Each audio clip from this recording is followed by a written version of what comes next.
Hey Josh.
Good evening, everyone. What is up? PK, so good to see you. And Wolverin, welcome in. Thank you so much for the sub, mate. I super appreciate that. You are an absolute legend. How is everyone going today? It's so good to see everyone. We're back again with some more Guild Wars 2. And I think we might actually start off. Let's dive straight on in. I think also because weeklies. Has weeklies reset? No, I think that's in an hour now. Daylight savings is like shuffle things around. Let's actually take a quick look at that. Did I do my weekly shenanigans last week? Garth, what's up? How are you going? Okay, yeah, that's less than an hour. Perfect. Do I bother doing that? Nah, we don't. We really don't. Okay, let's just double check that everything's working. Okay, good. It is. Weekly resets in 40 minutes. Yeah, daylight savings always throws me a bit now. But our clock's moved forward. Just wait until the the controls stop being a bit funky there. Okay, let's take a look. So where shall we head now? Waiting for weeklies? Yeah, I mean, we're at kind of the point as well in the season where there's not a huge amount of value, honestly, in doing all the weeklies. So we kind of got everything we were kind of hoping for. So we're sort of just loading up on some skins or maybe some extra gold. But the gold is really going to be a bit of a drop in the bucket compared to the number of legendaries that we'll be selling. Amir, great to see you. Hope you're having a good one. Capture Dolyak cards. Okay, we got to do this. That's good. And we'll just leave our pet there and it will do its thing.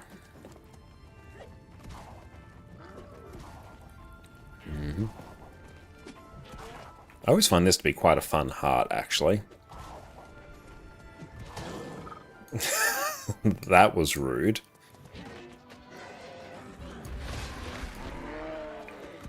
There we go. Thanks for reminding yourself to do your weekly. Oh, get on it. I mean, the weekly is still, like, really good value. I know, what's everyone else, like, picking up with their Astral Acclaim these days? Because I'm sort of going back and getting a bunch of the old skins that I missed. Oop. One thing we have done, we've actually swapped over our mouse. We've gone back to a wired Naga for the time being, because honestly I was having just quite a few issues with the wireless one. It happens like every stream where just like periodically buttons stop being pressed. I really have to get in and clean things out with a an alcohol swab. So hopefully we don't have those issues with a wired one. But one downside of that is it actually doesn't have any onboard memory, so there's a bit of a weird quirk with it, honestly. Do not enter. Cool. Let's do that. Yeah. There's a weird quirk with it where when I tilt the mouse wheel, the scroll wheel, left and right. Now let's get off this.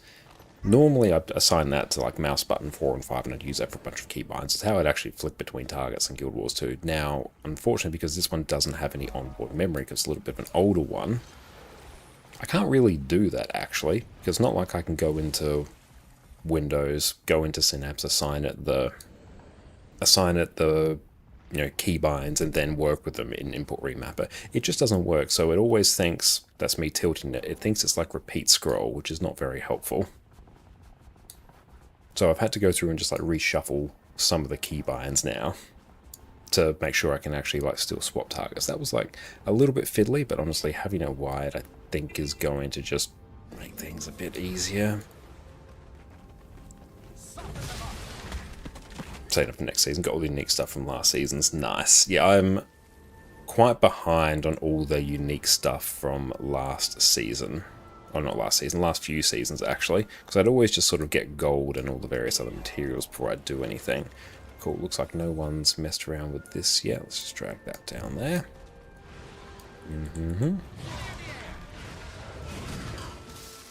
That was satisfying. Oh, carbon pumpkin, nice.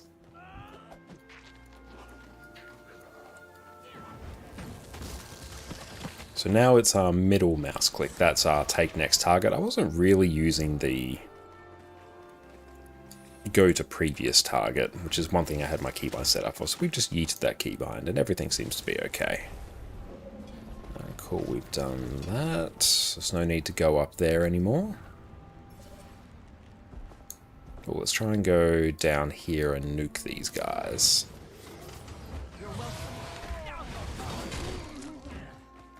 So no, this one can take a little bit. That's good. Also, doing mapping is a good way to actually get these new keybinds a bit into muscle memory. That's all done, skis. Bag of loot. Nice. Grab, grab. And we'll circle back because there's another event there. You'll save the next 2 weeks of AA for resets. More than enough AA to hit cap. That's a really good idea, actually. I think I'll probably do likewise. Ooh, yeah, nice. Whole group of mobs. Oh, that was a good one. That was very, very good.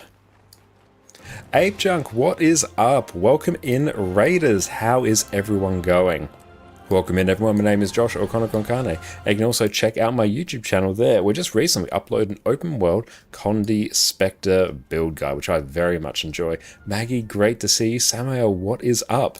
Everyone, make sure you do us a favor and go check out the wonderful Ape Junk and Samael over on Twitch. Great friends to stream, great Guild Wars 2 streamers. You're going to have an absolutely fantastic time. But what did you guys get up to on your stream today? Hope you are having a good one. Right now we are blasting out a bit of Corteria map comp because we've got a bunch of the legendary starter kits that I want to go through and make. Well, not make, turn into gold, really. Got a bunch of things that we need to make from them. And map completion has been the thing we've been lacking.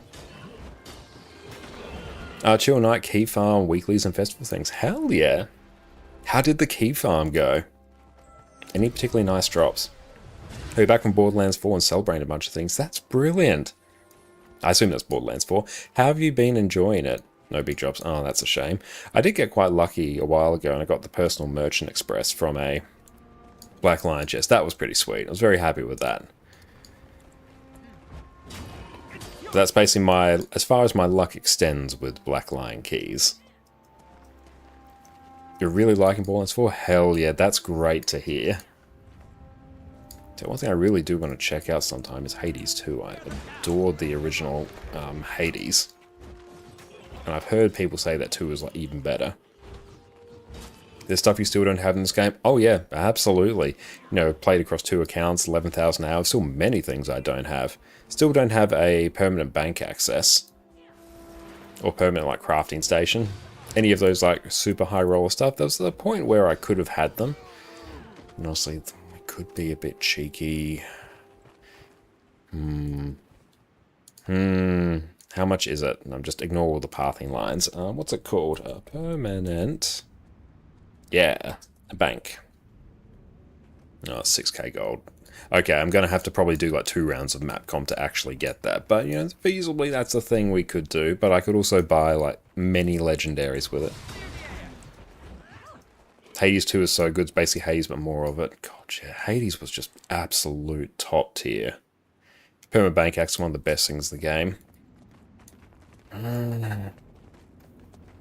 Every time I have huge amounts of gold, I ran into this when I was crafting the 11 legendaries, tail end of last year. Wow, how time flies. Of like, I could... Why am I killing this? It's not doing anything. I could get the permanent bank access. Or I could make 11 legendaries, and it's a very hard decision. Honestly, permabank would be really good. Do we take a detour? Oh, you got yours from a chest many years ago? Oh, that's just absolute peak there. Zez, what's up?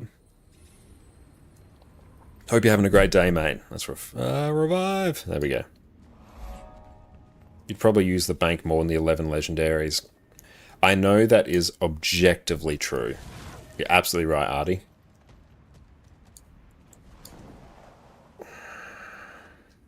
I will reflect on that, reflect on my words and deeds, and we'll come up with a solution to that. Like, that would just... Oh, it'd be so good, it'd be so peak. And then just wait, like, after we do that, we'll do, like, level 10 story and get it from a chest, and I don't know. And who knows, like, we're doing mapping. We get Black Lion keys from that. There's a chance. We're always in for a chance.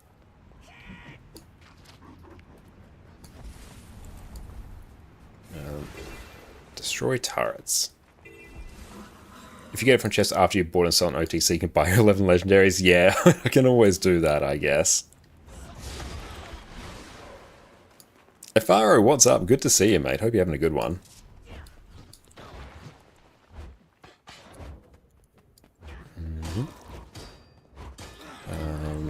Event Raw Dredge Ore. What do you want us to do with that? Okay, we'll pick it up.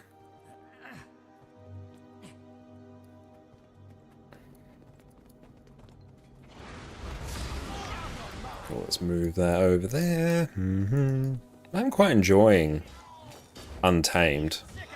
The mapping is a good time. And also, yeah, Staff is a pretty fun one as well. Like, the Staff ambush skill is pretty hype for Corteria. So we have to get used to our slightly different keybinds.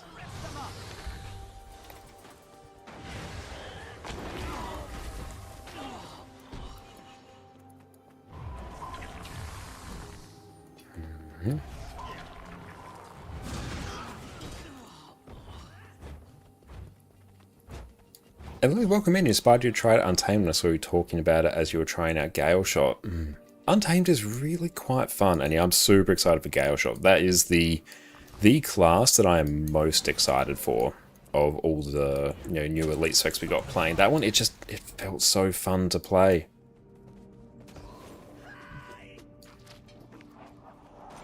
And what do you roll with for open world? I mean, at the moment we're sort of just taking, I think this is the sort of Snowcrow's open world build. Actually, they've got an open world variant on their website, but the main thing is you take the quickness trait Let Loose, because giving yourself quickness in open world is just insanely good, and it's really just power quickness Untamed, I think, for the most part. But yeah, we're rocking Axe on there. Was running Mace, but we're also trying out Staff as well, because the Staff ambush skill is actually quite fun for open world. And I'll see if I can sort of demonstrate it. Where is it? Come here. Let's target that. Swap. Like, just big pulsing AoE skill. Like, that's quite fun for clear and stuff. I do enjoy that. And thanks for the hydrate.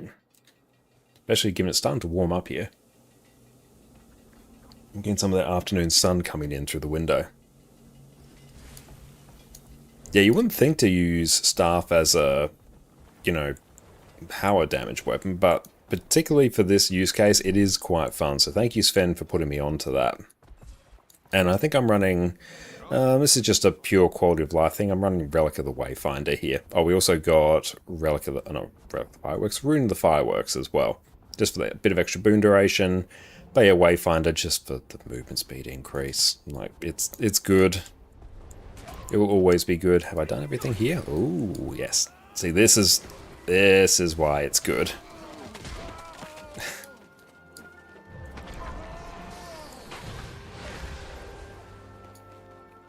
I'm excited for Troubadour. Okay, nice. Yeah, I tried like a little bit of Troubadour. I'm keen to see the changes as well they're making with a few of the classes, particularly Antiquary. I'm a big Thief enjoyer, and Antiquary is one that I really want to like, but the random aspect of it, I just don't think really lands. Yeah, I hope Ritualist becomes a bit more engaging as well. I think Ritualist needs a bit of love. Apparently Conduit is also getting some reworks, which I think is really good, because honestly, Conduit was basically just Condi Renegade by another name.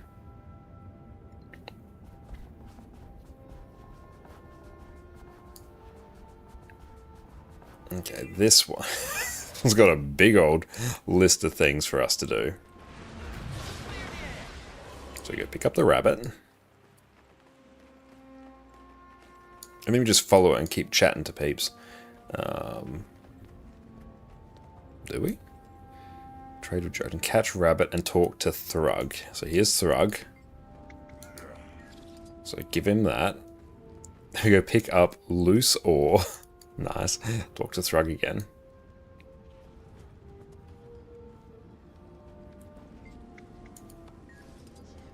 What was your initial thought when you came to know about who the Mist Stranger is? I guess my sort of initial thought for that, maybe like brief spoilers for the lore around the Mist Stranger. So you've been sort of pre-warned, but it has been out for a bit now.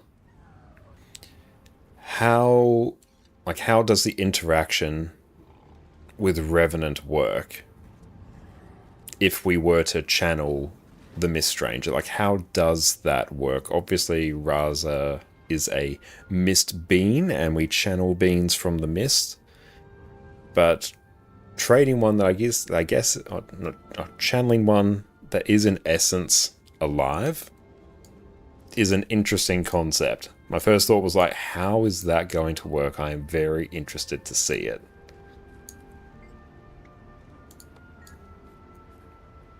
So we want to get the boulder.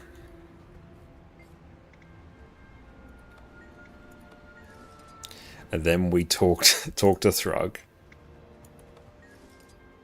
And we trade the metal bar.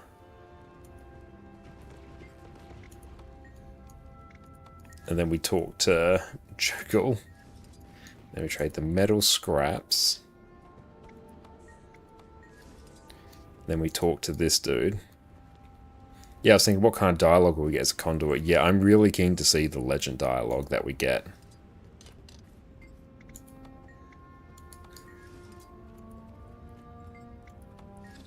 Trade barrel. And talk to Thrug. And then we talk to Friendo. And we give. Yeah, nice.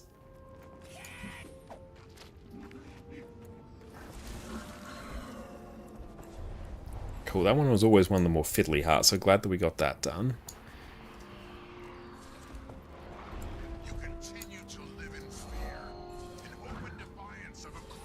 So I find Corteria Mapcom just so relaxing overall. It's just peak vibes. But I'm really excited to see what changes they have in store for Conduit, because I was a bit whelmed by it.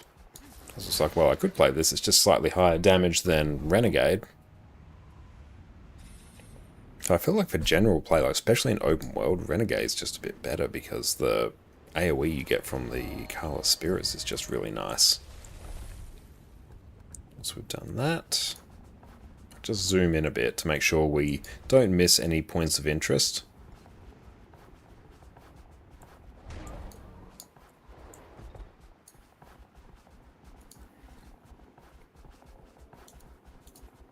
And I also try and remember this week as well to get all of our provisions tokens, because I presume we're going to need them for the legendary underwater breather.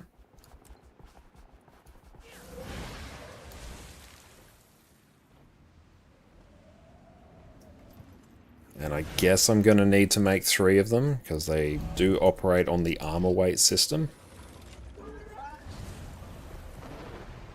Jinxie, welcome in. It's so good to see you. Hope you're having a good one.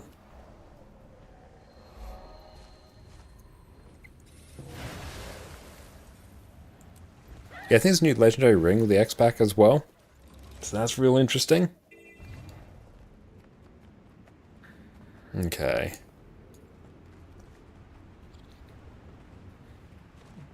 Can it scare away? Yeah.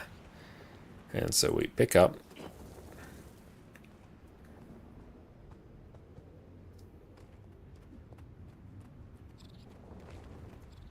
And we scare away. Breather, ring accessory, +3 weapons. Nice.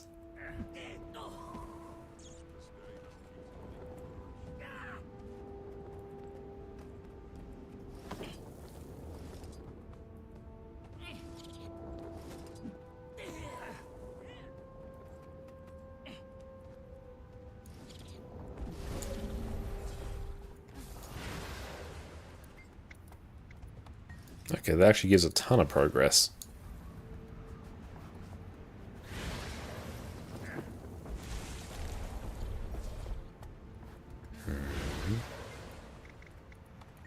There we go.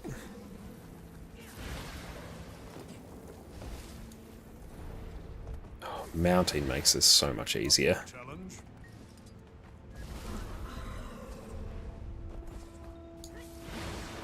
Mm-hmm.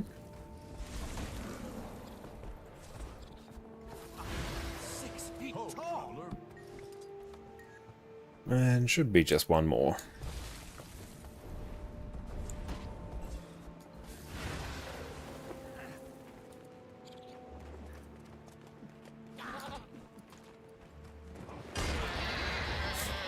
And can we scare that one?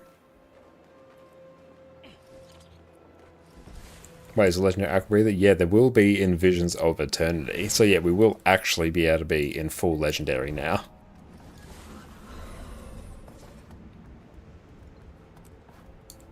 So I'll 100% be crafting that. We'll see roughly sort of where our gold ends up before launch.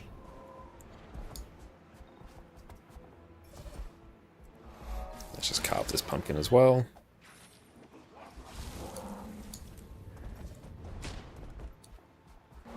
Dr. Burn, thank you for the follow.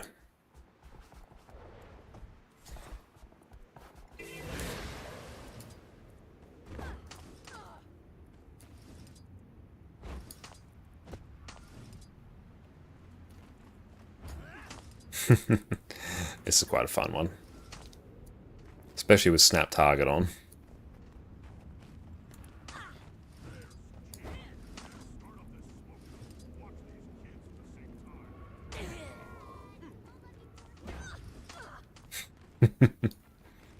No legendary tools though. I don't think we'll ever get legendary tools as fun as that would be. Or legendary glyphs. Ah.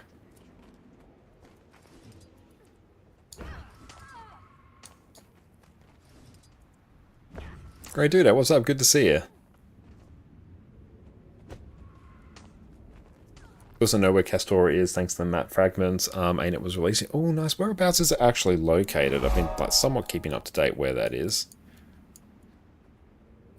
Is it like over here? So I heard mention of it being a conduit continent.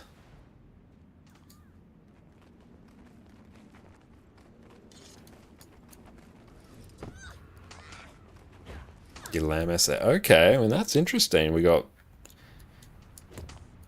I feel like this area is going to expand out because I don't know if you take a look at the size of a map. You know, there's Kershaw, a pretty, I guess, standard map. I feel like this world map will need to be expanded a bit.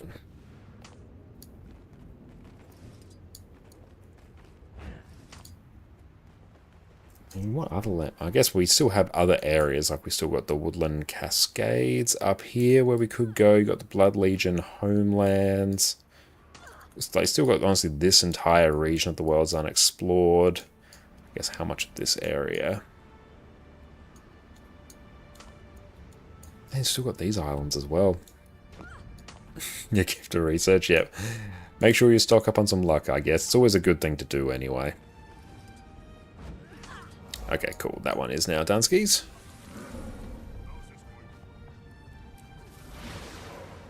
And Monkane, thank you for the follow.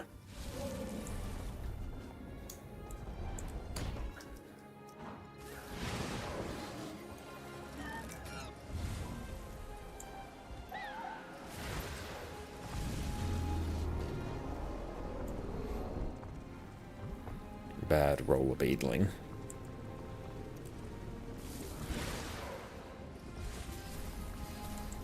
But overall, last night's legendary Sarah's prog went pretty well. Which legendary are you currently farming? We are, I believe, going to make a bunch of Komaholic Otakis to sell. Because I've got a whole bunch of things from the legendary starter kits that I need to convert. And yeah, I've got like 2 things for Komaholic Otaki. Went to all your stored luck for the fractal legendary gloves. Oh, nice. You get all 3 sets, did you, Wolverine? Yeah, I just got the one free one. Oh, carbon pumpkin. Yeah, let's grab those on our journeys. Wow. That's a lot of luck. That was like a very cool addition, actually. I really liked what they did with Fractal Quick Play. That was a good event.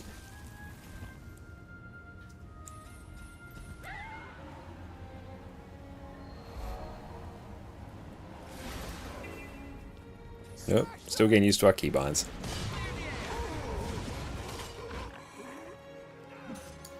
Just destroy everything in the Grawl base. Now collecting the colours for specific classes. Yes, like the different colour system I really quite like. And the relatively, I don't know, I guess, cost-effective way to get a bunch of different, you know, power infusions I think is really quite cool as well.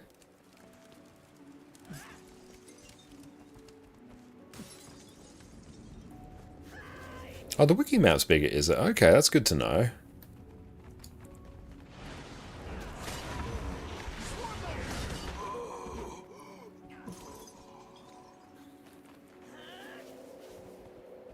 Then we're going to get some underwater reworks in VOE. I would like to see that. Even not so much, you know, huge amounts of underwater content. But I think some reworks to how some classes, like particular Renegade, Mechanist, work underwater. Because underwater is where the balance of the game is very, very different. So I think that could be improved a lot. I don't think we're going to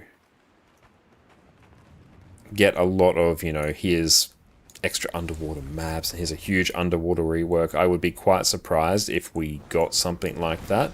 Because underwater is like, it's really cool and Guild Wars 2 does it relatively well. But having to deal with 3 axes compared to 2 makes it really hard to navigate around and it can feel a bit clunky. And I feel like with everything they've been doing, particularly with Skimmer and even the introduction of just underwater Skimmer in general after Path to Fire, a lot of it has been around streamlining underwater so you don't have to spend as much time in there. So it's not so much improving everything about underwater content, it's giving you means to get out of it quicker. And like with the Skimmer, being able to access it in combat as well. Best Wing expects more ways to skip underwater. I think that's probably more what they seem to be doing. I think they get, you know, quite good value by, you know, even just making things like you can use your Jade Mech while underwater, fixing up some of these cases where entire class mechanics don't work, and a bit of a balance pass on some of the underwater weapons. Like, I think that will kind of just get things in a good spot.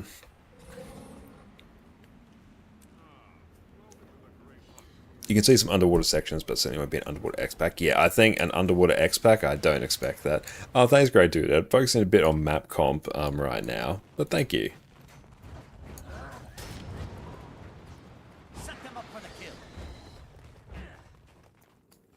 Let's just pick up ice worm eggs.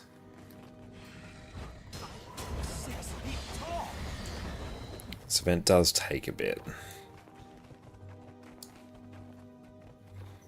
Yeah, I think like the legendary Aqua Breather, it's more so just it's less of a signal that we're going to focus on underwater. It's been a glaring hole in the legendary armory for so long. It's become a bit of a meme, so it's quite a easy return just to, you know, have it in there so then people can stop asking about it.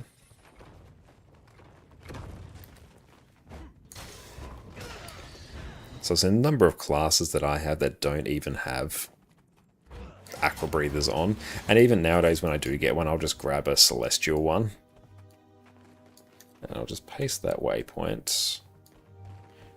I gotta do this. This heart does take a bit.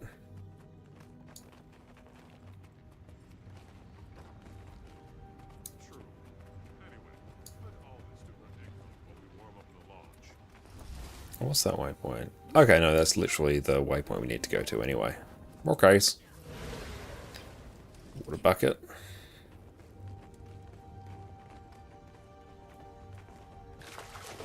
Oh, dang it. I overshot. Oh, you recently got a level 80 Aqua Breather. You're rocking the free level 61 for personal story. Nice. And yet that's one thing I will be using the... Did I even get it? I did. It's one thing I'll be using the currencies from the Fractal Quick Play for, because you can just buy like Celestial level 80 Aqua Breathers.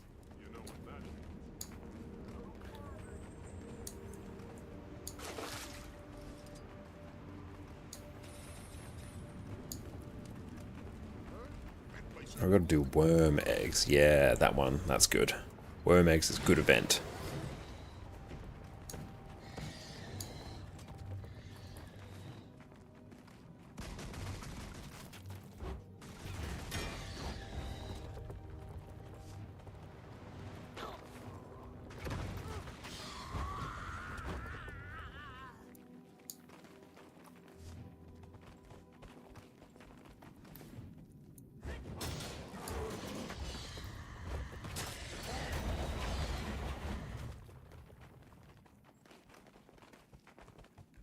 Do you think Arena will ever fix the barrel throwing thing for this heart?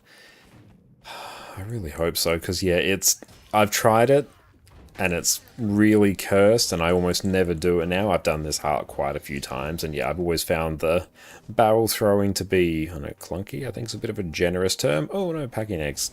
Send them back.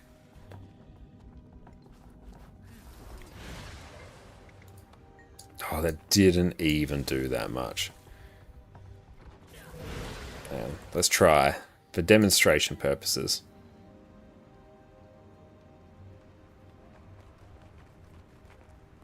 Yep, see, you're in it, doesn't do it.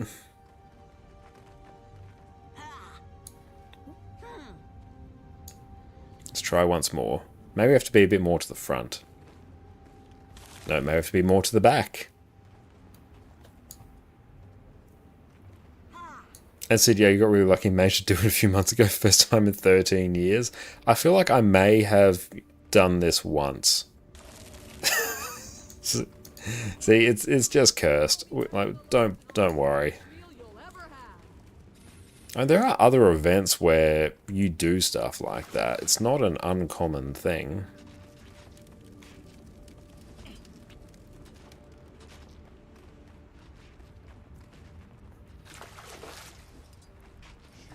But this is always like another one of those hearts where I'm like, oh, it's this one again. Particularly because that mechanic is sort of dependent on the event actually being up. Oh, you still need to stand a bit before the AoE. Okay. Bit before, right there. Yep, okay, there we go. Nice. Yeah, just adjust the hitbox of that and you're good. And let's paste this. Hollands forward. Oh, we're in combat. Very sad. Oh, this heart against basically every heart view. There is a lot of hearts like that, and I would, in the same way, we've got World vs. World currency, which allows us to skip hero points. Hero points aren't even the bad ones. Like, skip the hearts.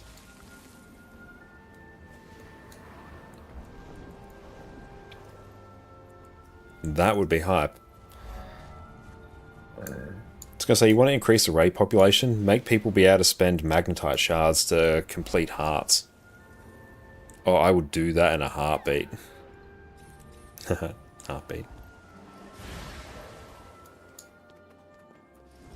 Just watch the raid population skyrocket.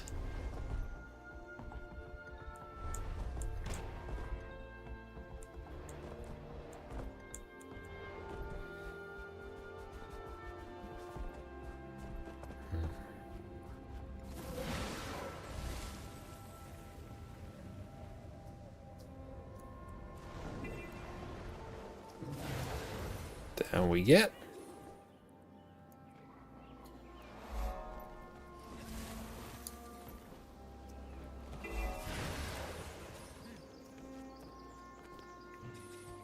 Oh, we've got the raven ones, okay.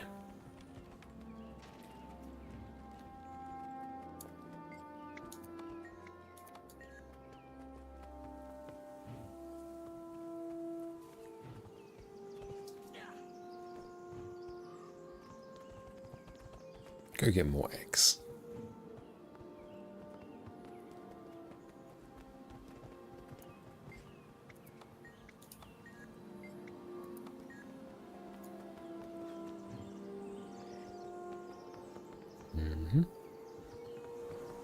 Oh yeah, I love Winter's Day. That is my favourite of all of the festivals in Guild Wars 2. Always has been. I just love the vibes of it.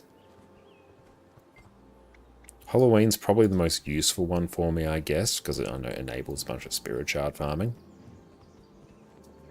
Particularly with the lab. I don't do a lot of the lab. Like, I have so few wrinkles in my brain already. Like, if I spend too long in the lab, it just becomes a bit of a marble. So I have to be really careful and mindful of how much time I spend in there. It's very good for spirit shards.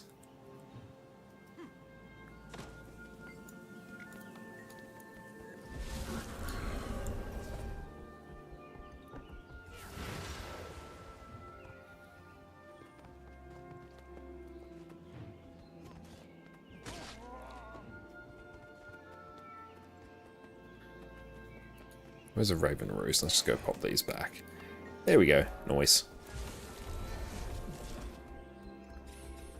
Do you want to know how long you've been in the lab so far this year? Oh, please tell. It's going to be a terrifying statistic, isn't it?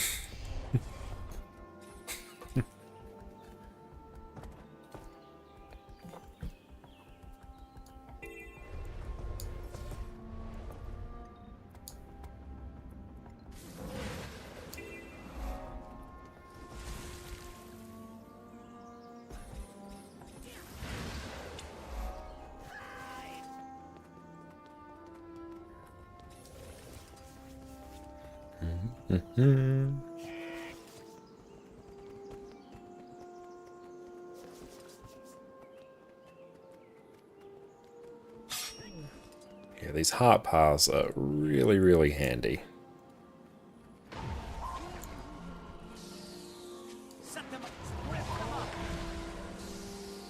Need loads for Pack Supply Network agents, and to get the 100 Onyx Lodestones for Oryx, oh hell yeah.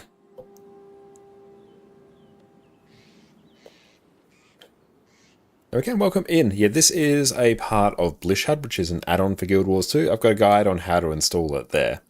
But yeah, it's basically showing the, I'll say the most efficient, but an efficient path to do map completion. Incredibly handy. Especially when, I think it's like my 16th map completion.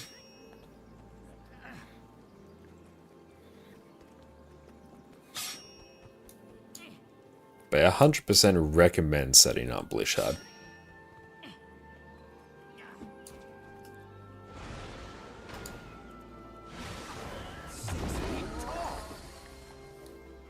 Oh, Blishhud.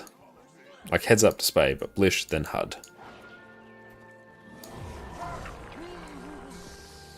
Oh, cool. We got Svanir remaining now. Nice.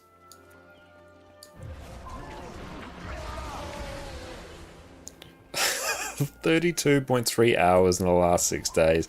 I mean, those are some full-time hours there, Score. Even though, like, you're working a part-time job in that lab, are you okay? Just let us know if you're in there against your will. How profitable has it been, though? How much you got?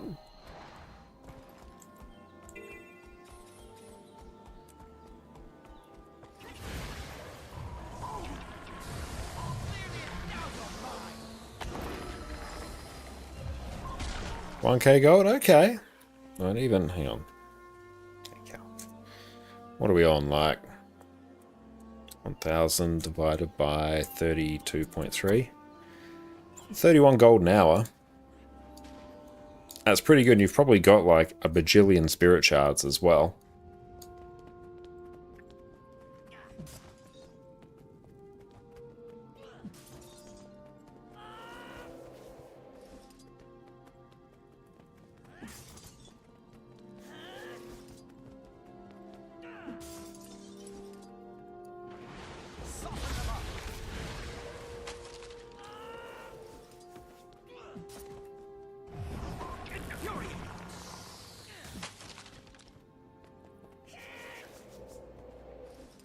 Gold materials though, right? Probably not just pure gold. Mostly I'd say yes, although like if you're just selling a bunch of trick-or-treat bags, which is where like most of the currency is, converts to gold really quick. Tatugon, you stream 1 hour earlier now. Probably for the most people, because daylight savings has shifted in Australia, so my time has shifted. So yes, I will be starting 1 hour earlier for most people until that until updates for others, I guess.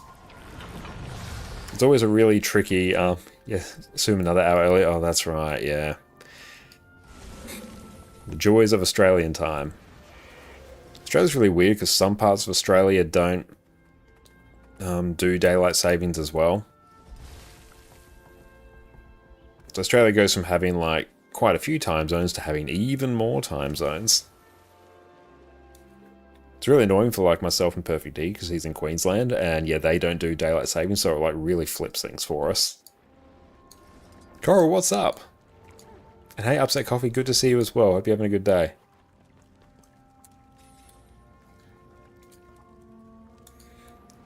You see, we just need to actually get... We need to get Ceres LCM before daylight savings hits the EU. If we can do that, we're going to be in a good spot. Whee! Cyclo, what's up? Good to see you. Oh, I don't know if I can do this one. Yeah. There we go. That's one good thing about Untamed. Oh, the axe ambush is pretty bonkers. Okay. Here is mood. Then you have one Sunday left? Okay. Great.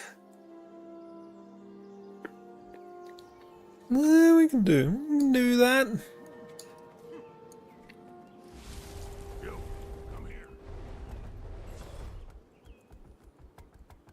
Well, it should still be workable. Even if we just like shift it so, even if we shift the start by like half an hour, that would probably work. Oh, hey, we gotta do this. Snow leopard moves swift and silent. Let's give me 2 keys so far. Nice. 4 snarl, play with cubs, repeat.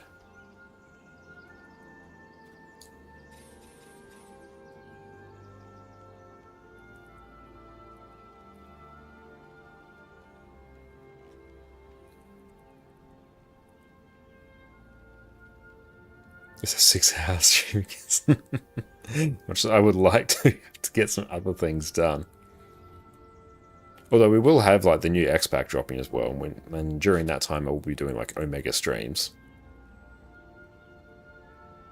Oh, what's next legendary in the list? We're going to be making a few Kamaholi Katakis, purely in the interest of selling them.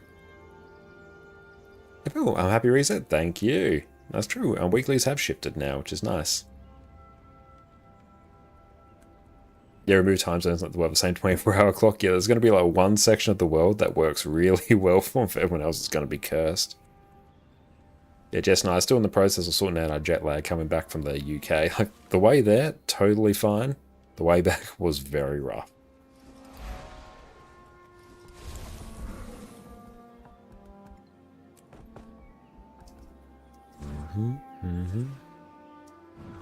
So who needs Griffin when you have Warclaw?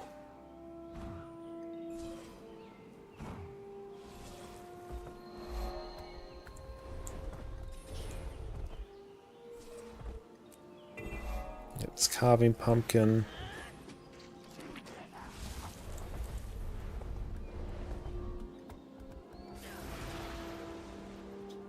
Take that a month to get used to. Yeah.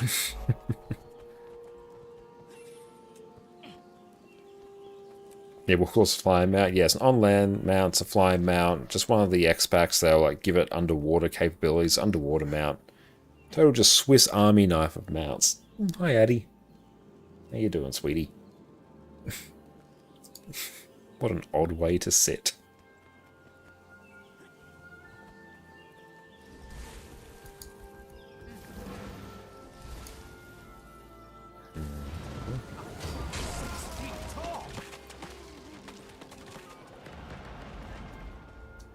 Oh no, someone's running through. I need to also tag all the things.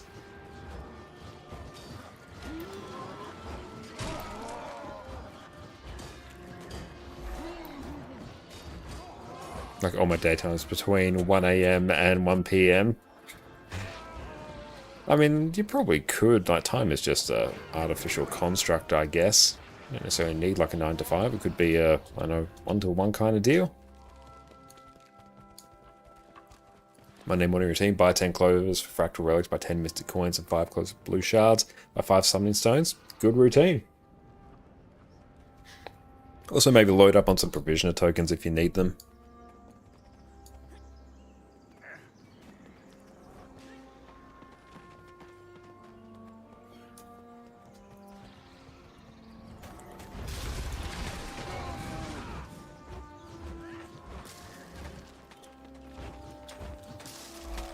Cool, there's all the hearts done. Time is a soup. Perhaps they don't need any more of those. Well, hopefully that's the case. I guess it depends on how much we'll need for the legendary Aqua Breather, if any. I suspect we probably will. New legendaries, they tend to need them. Especially armor pieces.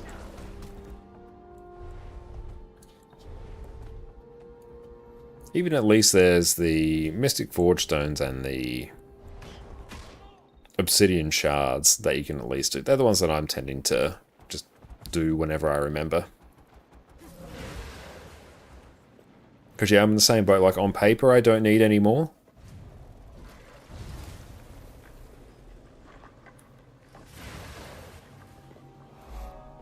Oh, cool. Map comping.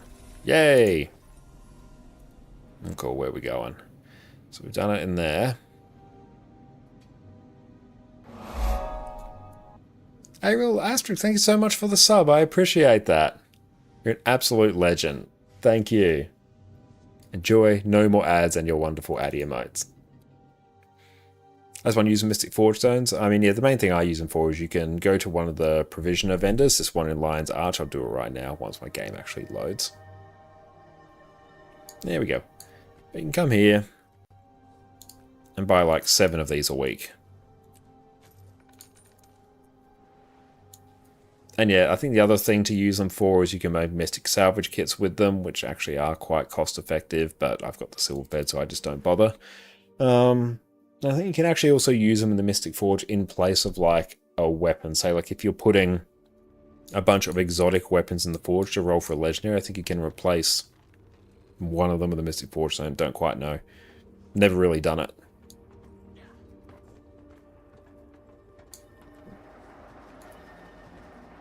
You've run out of strike shards. I'm in the same boat as well, Scorp. I've like, not like completely run out, but I've got like 150, which yeah, if I like wanted, I could just blink them out of existence right now.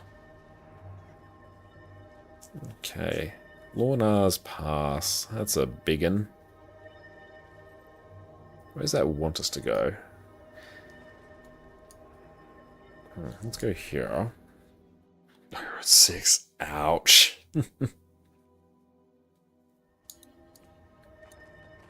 I mean, it's so easy to chew through them.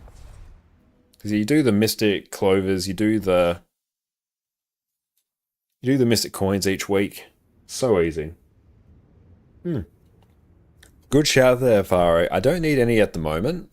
But yeah, that's a really good reminder. I think I must do Frostgorge, actually. Frostgorge then rolls into Snowden.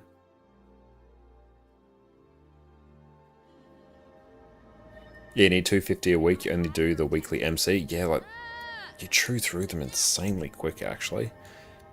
This one starts from here. Yeah.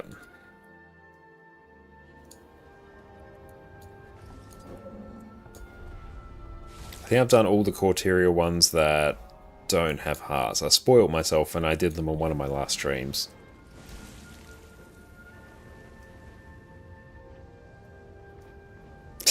Guess I have indeed done that, Coral. It's not fun every time that happens. Not quite to the extent of the shop. Problems that you don't do strikes. Yeah, if you're not doing like daily strikes every day, like they disappear insanely quick.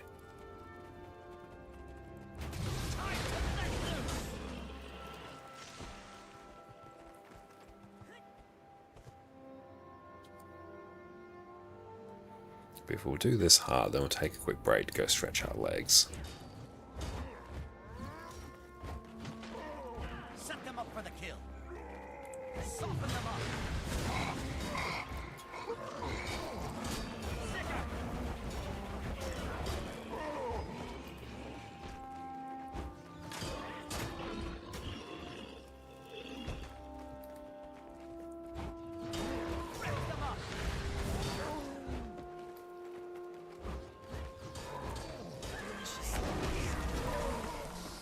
Let's go just park our character, I think, up here.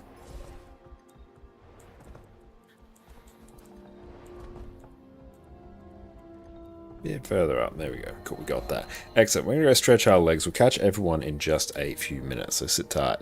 Welcome back, my Guild Wars 2 aficionados. Have you ever found yourself in a boss fight, happily mashing your buttons, drowning in all these flashy effects, and ever thought to yourself, golly gee willikers, I sure do wish someone could tell me how many damages I'm doing. Well, today you're in luck, because today I'm going to walk you through how to set up Arc DPS so you can bask in the glory of all of these damages that you were doing.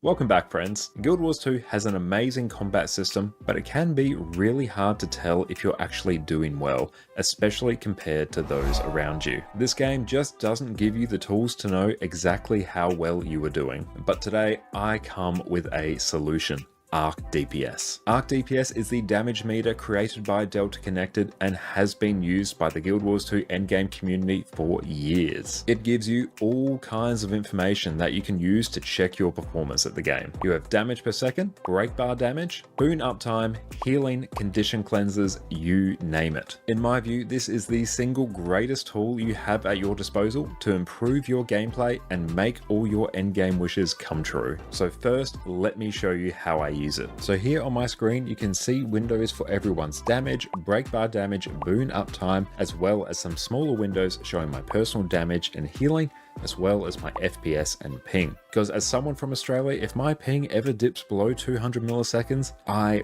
will know about it. So today I'm going to walk you through step by step how to go from this to this. A quick sidebar before we start. I hear some of you asking, will I be banned if I use Arc DPS? Short answer, no. ArenaNet has allowed the use of Arc DPS for years and has even worked with the creator to ensure that it is compliant with their own terms of service. ArenaNet do not officially support Arc DPS, however, so they will not be able to help you if you run into any issues with Arc DPS. So don't waste your time contacting support. Just don't use your newfound power and knowledge to bully other players. Your friends and family will disown you, and picking on other players can get you banned. Now, let's walk through the installation. All links will be in the description, so do not worry about it. Visit deltaconnected.com, head straight to the bottom of the page, click download, and download the latest d3d11.dll file. You'll then drag this file into the Guild Wars 2 directory in your program files. This is right next to the Guild Wars 2 launcher if you want to check. So for now, you're done. Launch Guild Wars 2, and once you're in the game, press Alt, Shift, and T to bring up the Arc DPS options. Here, you can click the checkboxes to enable different windows. The ones I prefer to use for PvE are area stats, which will default to showing your group's DPS. We can also customize it to show you other things like break bar damage, which we will touch on in a bit. You can bring up the area buffs table to show your group's buff uptime. We will be customizing this further in a little bit, so don't worry for now. Metrics is a personal preference, but I personally really like to see my FPS and ping at all times. You can easily skip this one if required though. Last up, we have self stats, which can be really useful seeing your own DPS and healing at a glance separate to your group. You can click and drag any of these windows to whatever position you prefer, so mess around, see what works for you. Now right now we have one area stats window which defaults to the DPS meter we all know and love. However, we can do more. In PvE in particular, it's really nice to see how much break bar damage people are doing.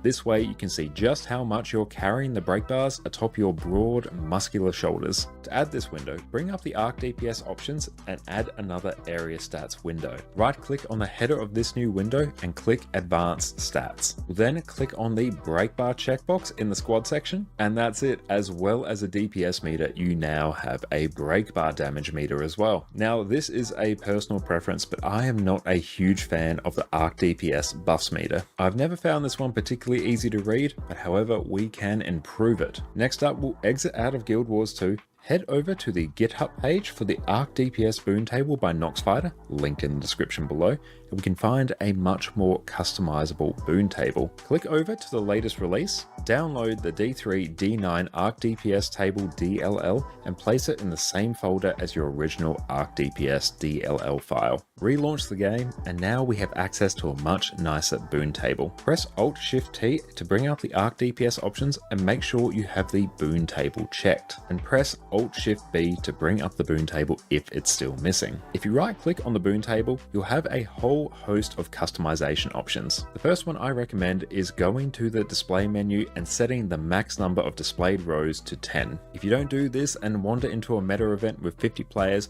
you'll end up with this monstrosity. So when we limit it to 10 players, it still gives us everything we need when it comes to instance content without this clown fiesta happening in open world. We can also customize our columns to only show the boons we prefer. My personal preference is might, swiftness, protection, regeneration, quickness, and alacrity. You can have as many or as few of these as you like, but I find that if you have these boons covered, you're going to blast through anything in your path. As a last little touch, you can click and drag any of the columns to rearrange them however you want. Now we're basically done, but the default font in Arc DPS leaves something to be desired. But with the magic of custom fonts, we can fix this. You can change the font of Arc DPS to whatever you like as long as it's a true type font. A very good place to find these custom fonts is on Google Fonts. They'll also be in the correct format. My personal preference is Archivo Black. So let's download and extract the font. We then need to rename it to ArcDPS_font. From here, we'll just paste it into the add-ons Arc DPS folder in our main Guild Wars 2 folder. And when you relaunch the game, you will see your stunning new font in action. And that, my friends, is everything you need to know about how to set up Arc DPS and transcend all areas of Guild Wars 2's endgame content. If you have any questions, let me know down in the comments below. And if you want another way to optimize your Guild Wars 2 experience, check out our latest video where we talk about everything you need to know about gearing in Guild Wars 2. But with that, I'll catch you all next time.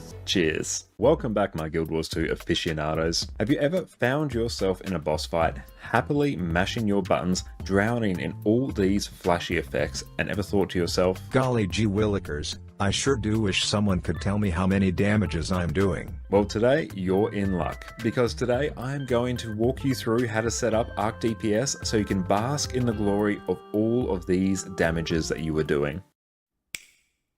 Welcome back, friends. Guild Wars 2 has an amazing combat system, but it can be really hard to tell if you're actually doing well, especially compared to those around you. This game just doesn't give you the tools to know exactly how well you are doing. But today, I come with a solution.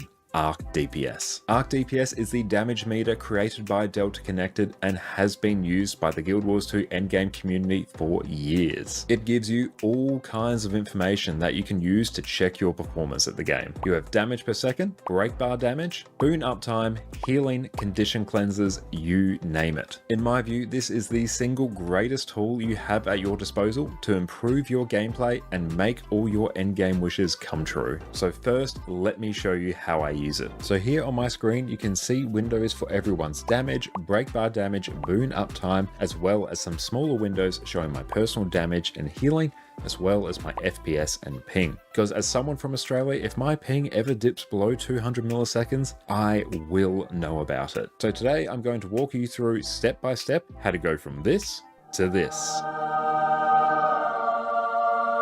A quick sidebar before we start. I hear some of you asking, will I be banned if I use Arc DPS? Short answer, no. ArenaNet has allowed the use of Arc DPS for years and has even worked with the creator to ensure that it is compliant with their own terms of service. ArenaNet do not officially support Arc DPS, however, so they will not be able to help you if you run into any issues with Arc DPS. So don't waste your time contacting support. And just don't use your newfound power and knowledge to bully other players. Your friends and family will disown you, and picking on other players can get you banned. Now, let's walk through the installation. All links will be in the description, so do not worry about it. Visit deltaconnected.com, head straight to the bottom of the page, click download, and download the latest d3d11.dll file. You will then drag this file into the Guild Wars 2 directory in your program files. This is right next to the Guild Wars 2 launcher if you want to check. So for now, you're done. Launch Guild Wars 2, and once you're in the game, press Alt, Shift, and T to bring up the Arc DPS options. Here, you can click the checkboxes to enable different windows. The ones I prefer to use for PvE are area stats, which will default to showing your group's DPS. We can also customize it to show you other things like break bar damage, which we will touch on in a bit. You can bring up the area buffs table to show your group's buff uptime. We will be customizing this further in a little bit, so don't worry for now. Metrics is a personal preference, but I personally really like to see my FPS and ping at all times. You can easily skip this one if required though. Last up, we have self stats, which can be really useful seeing your...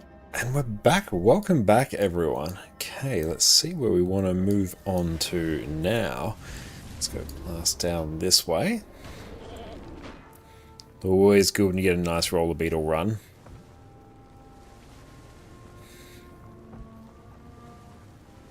Sven, what's up? So good to see you, mate. Hope you're having a good day.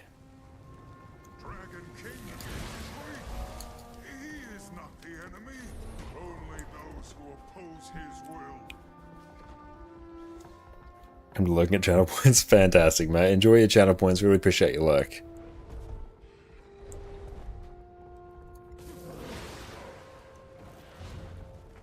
And we'll skimmer it up through here.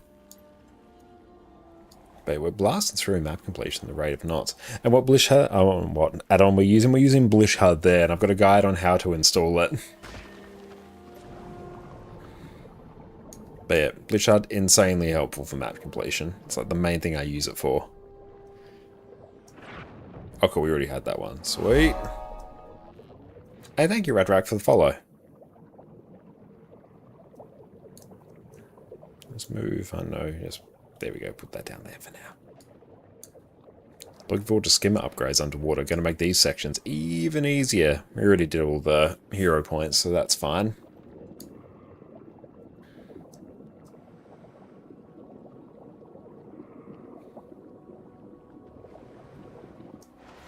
There we go.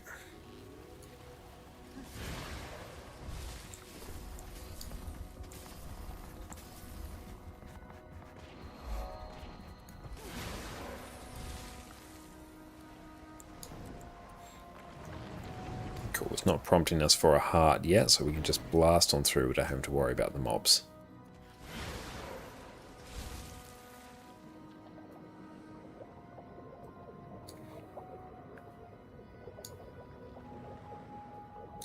Did I get a... Cool, I did get a Celestial Aqua Breather for this one. Ah, nice, man. Only reason you currently have Blish HUD installs Urusy and pack. Oh, nice. What does that do? I presume it, like, indicates when mechanics are going to pop up or something?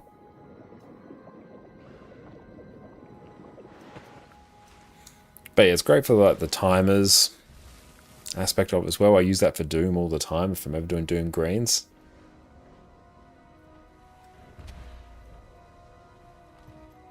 Which is basically all the time when I'm doing Doom. I'm always need to do a green.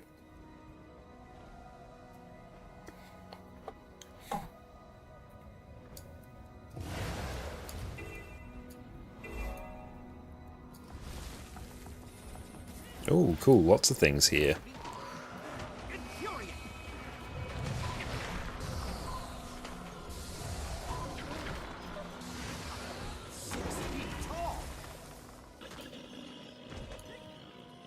Shows where guys spawn and where to put player spawn guys. Yeah, honestly, for Urusy, that just sounds like insanely important.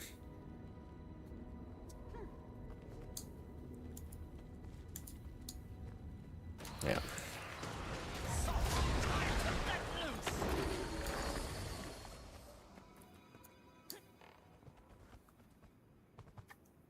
And we're great once more things are ported over to Tiny HUD as well. Having everything just contained within Nexus will be very nice. I'm glad at least, especially on Linux, there's a good way to get Blish HUD working, because that was always the thing, and Blish HUD's a very important aspect, honestly, of how I and a lot of other people play Guild Wars 2. So I'm glad that it works.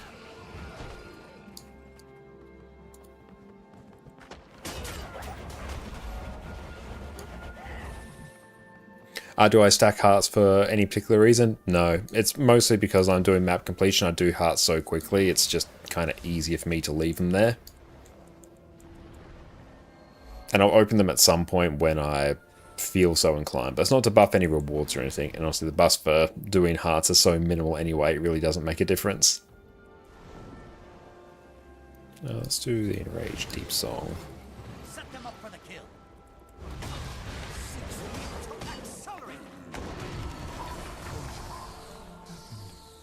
Problem is that Blish tanks your fights, your FPS and fights that's already extremely laggy. Yeah, that is one of the downsides of it. That's why I've also got the two separate launchers set up in Lutris. One that will actually run Blish HUD and one that won't. So if I am in an instance where I'm like, okay, I'm not going to need Blish HUD today, I can turn it off. My voice.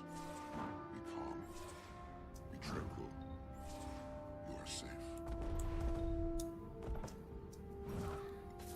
But yeah, there is a bit of an FPS hit, particularly on Linux.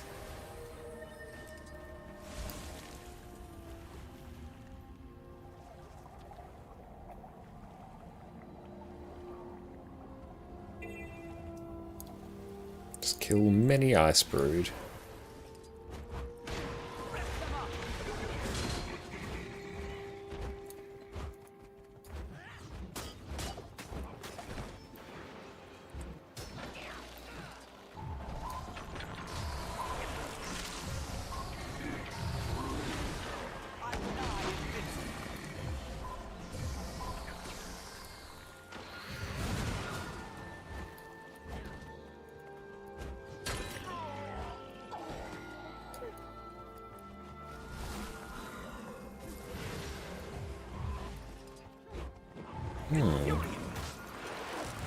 That was... Am I accidentally tapping caps lock my weapon swap or something? Because that's not behaving as it should. I thank you, Geezy, for the follow. I appreciate that. That's actually swapping weapons when it shouldn't be. That is interesting. No, I better just check my keybinds for that, because that shouldn't be a thing. Yeah, swap weapons is caps lock, it's not shift.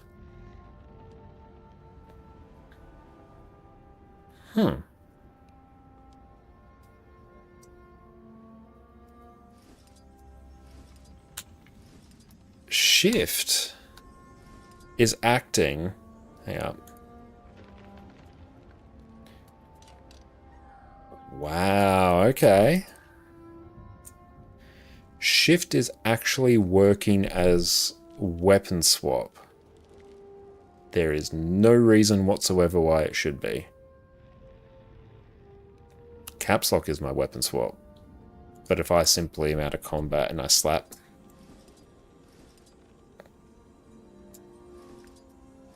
Yeah, caps lock does it and shift does it.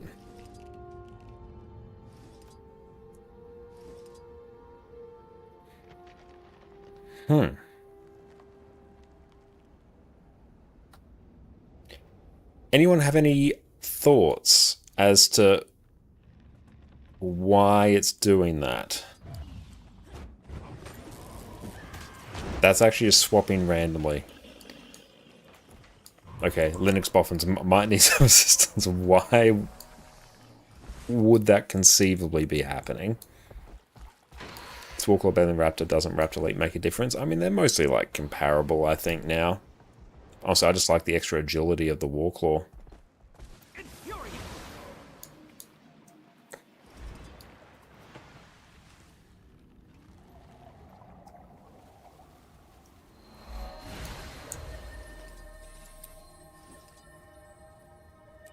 Anything stuck in your keyboard?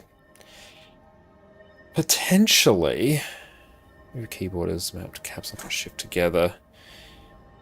It's a new thing. That is very new. I mean, I'm getting like a new keyboard this week as well, so that is like a potential thing, I guess.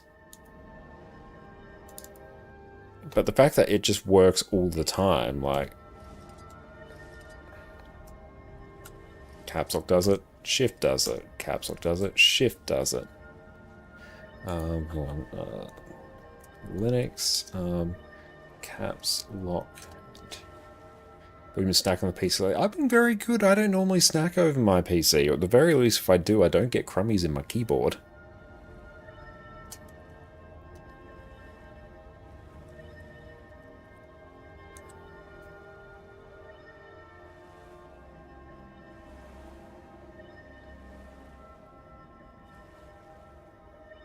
Yeah, okay, hang on, let's unbind, and let's set this to...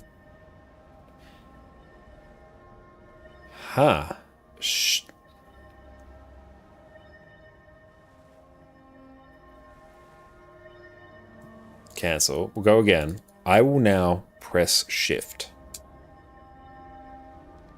Shift plus caps lock.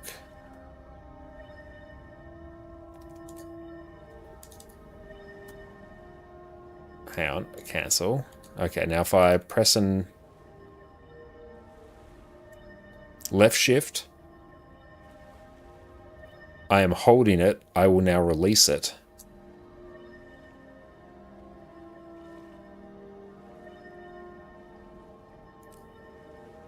And now if I just do caps lock, yep, caps lock's fine.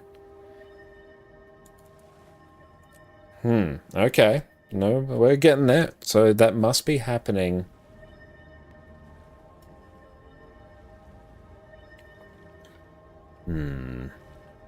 Is this a... Let's actually check. Is this a Blish thing? Digital software for the keyboard? No, there's nothing else for the keyboard. Let's launch the version of the game that doesn't have Blish. That's interesting. Just loading up the other version.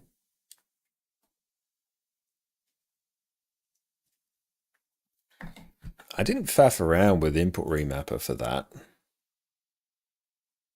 Might check. Okay, so let's go back in.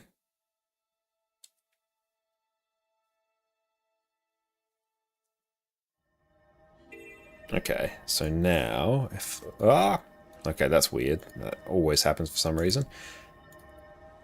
Shift. That's Blish.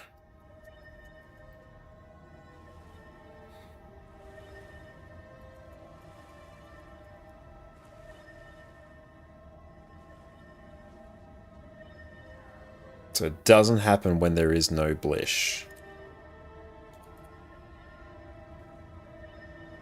Okay, now we need to see if it happens when the pathing is on. Okay, so let's rebind that to caps lock as it should be. Okay, now exit desktop. Okay, back we go. Back into Blish. Hopefully is Blish not active? Shouldn't be.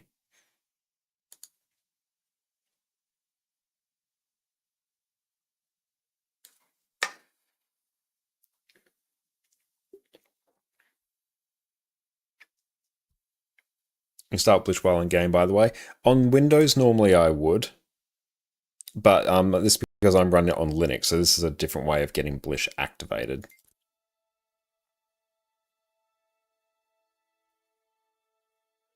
Has there been an update to that? Let's actually check. If there's been an update to it, then I can see.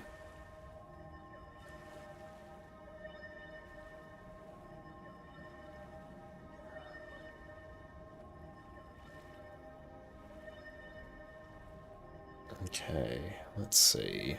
It's in the tech support channel.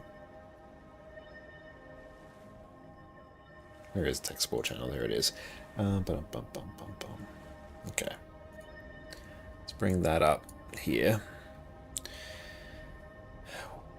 When has this been released? 10 plus releases. That's last month. Okay, so I should have that one.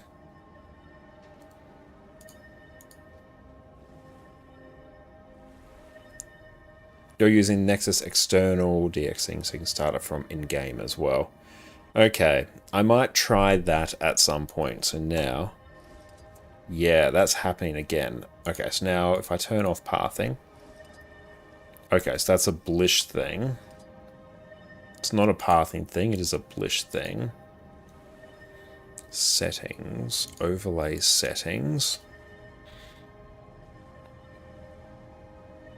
Let's see if there's anything odd here that there shouldn't be.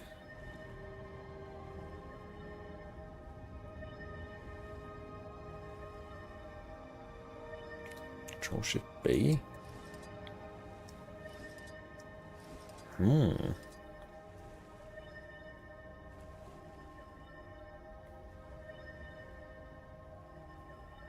using external Nexus DXing started from in-game as well. Okay.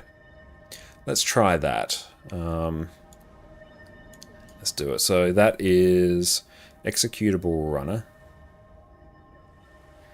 Might be the way it captures keyboard inputs and not saying a setting will fix. Yeah, it's kind of what I'm getting.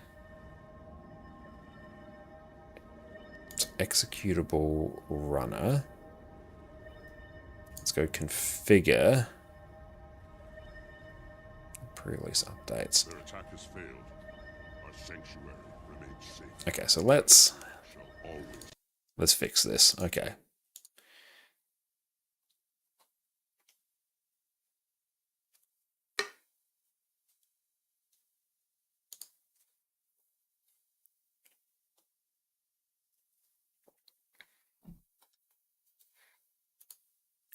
Okay, debugging live on stream. Let's go. So I have Blishhud set there. So now I should just be able to hopefully trigger Blishhud. Okay, so we've got the executable runner. Browse for executable. Let's go over to display.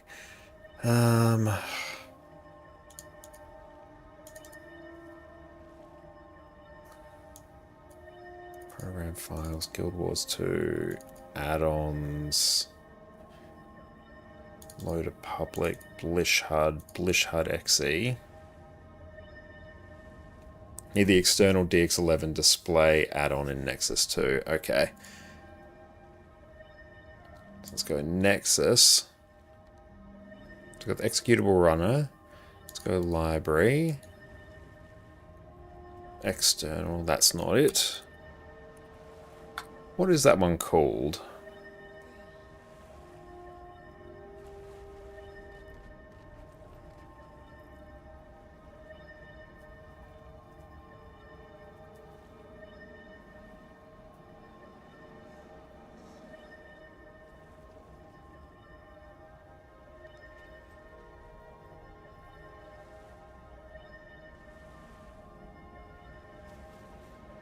I sent you a Discord DM. Oh, thanks, Scorp.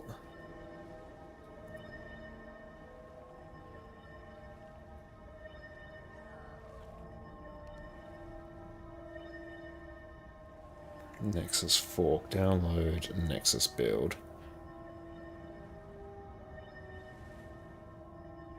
Okay. Let's get the Nexus build. Let's download that. Save that to downloads.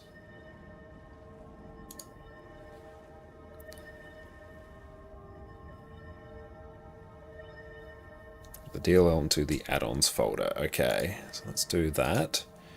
Let's go browse files.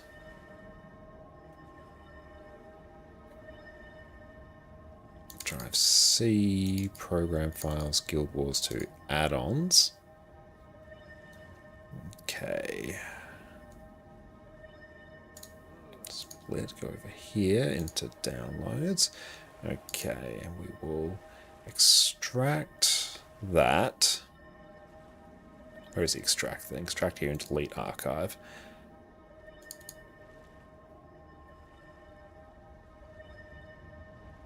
Okay, so load a public.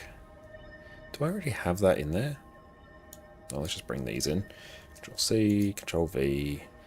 I don't know, apply to all, right into, apply to all, overwrite. Okay, that's in there. We're quite happy about that now. Let's go back to game capture. Then, let's reboot it. See if that breaks anything. Probably does.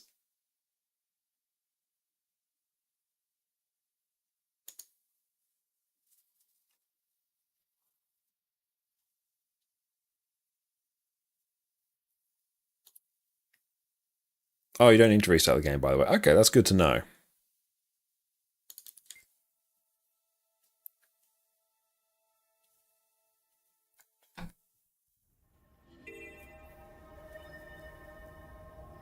Okay, so now, executable runner, we have that. So now we need to enable the external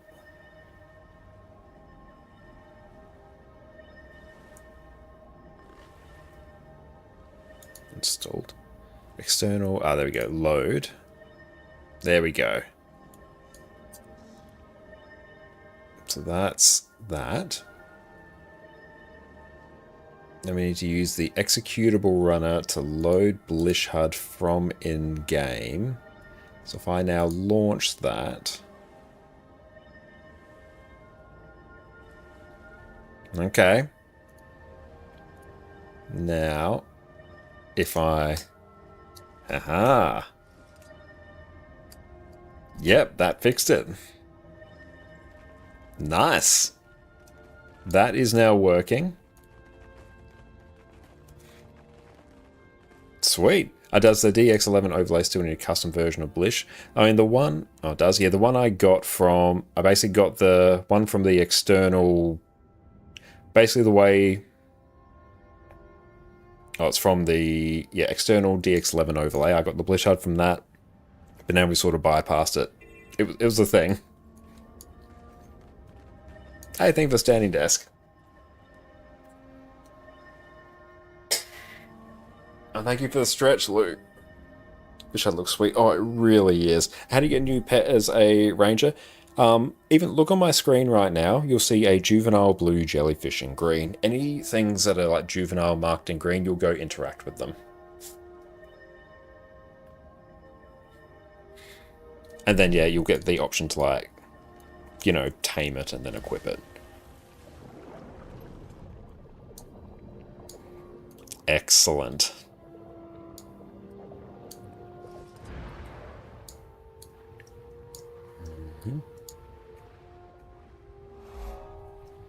Which game there's arrows? That is Blish HUD, which I have a guide on how to set up there, at least for Windows.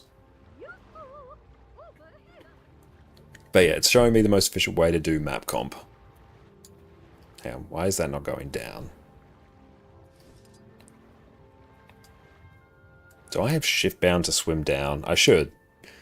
Let's see, where is swim down? Oh, left... Alt? Okay, no, I must have... Yeah, I must have rebound that. Oh, well, it's fine. As long as it's bound to something.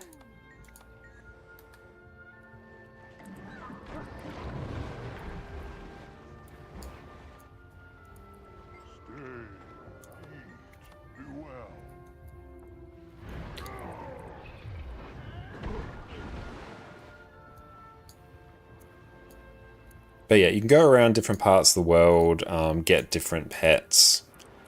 There's a whole wiki page on how to actually find the pets in their particular locations. And it will take you like a bit to get them all.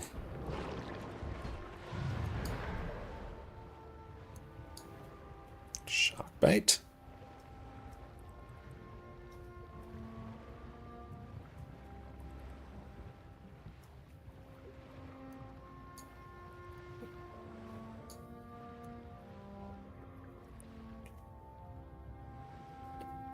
Oh, that's a good idea, actually. You can just launch Blish when you need it, even stop it when you don't want to without restarting your game. That is great. So do I need that? How do I hide that? Because this I need. This I don't. How do I hide you? That is the external overlay runner. Is there anything to hide you? Or will you just live there? Nah, it's fine. And I will survive if it is there.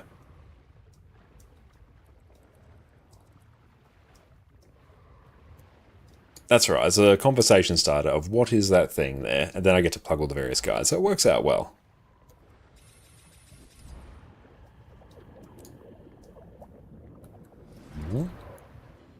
But yeah, that's way better, because yeah, that was a new thing. As in, like, only happened in the last few days, where I'm like, why is my weapon swapping triggering when I wouldn't expect it to? That's odd, and I sort of chalked up as, okay, it's just been a bit weird. I also had an update on Linux as well. Or on Nobara anyway, so it could have been tied with that, because that didn't used to be there, even like a week ago.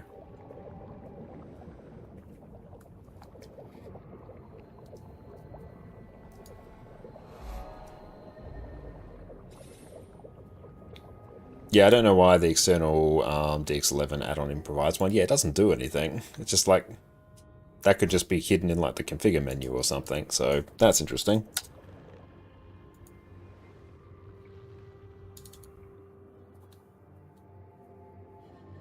But, oh well. Thanks, Scorp, for helping us get that fixed.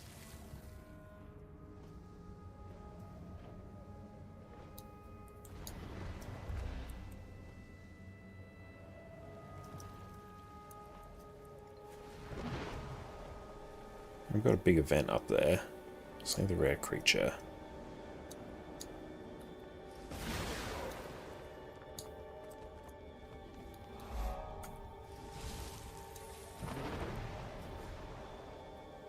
been thinking of swapping to Linux when you get your new beefy computer next year. Like, honestly, it's a really cool and fun thing to do.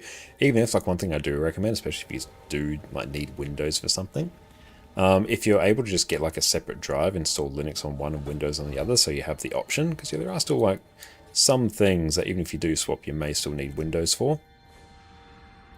But yeah, like, it's been worth it. Like, especially with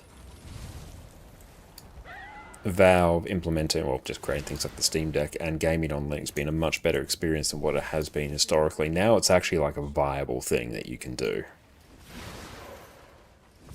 But yeah, if you are thinking of installing both, definitely recommend just getting a separate drive. I'm not sure the specifics behind it, but I know that Windows can, if you have them installed on the same drive, Windows can be a bit of a greedy piglet. And basically eat into the partition that will have your Linux installed.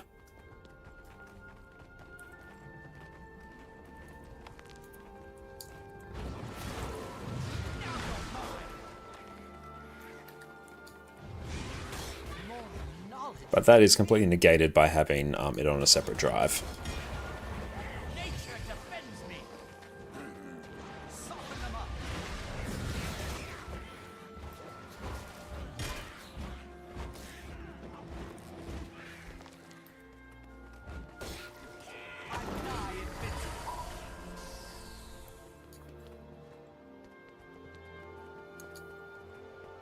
And yeah, I totally feel with you there, Sid. With a lot of the updates to Windows, there honestly hasn't been an update in a very long time where I'm like, ooh, that's a nice update, that's a nice new feature. It's always like, oh, great, that's there now. Oh, wow, that's broken. It's even very recently, update just before Jess and I went to the UK, an update to Windows completely broke the OBS teleport plugin and just NDI on Windows in general, which is something I use a lot.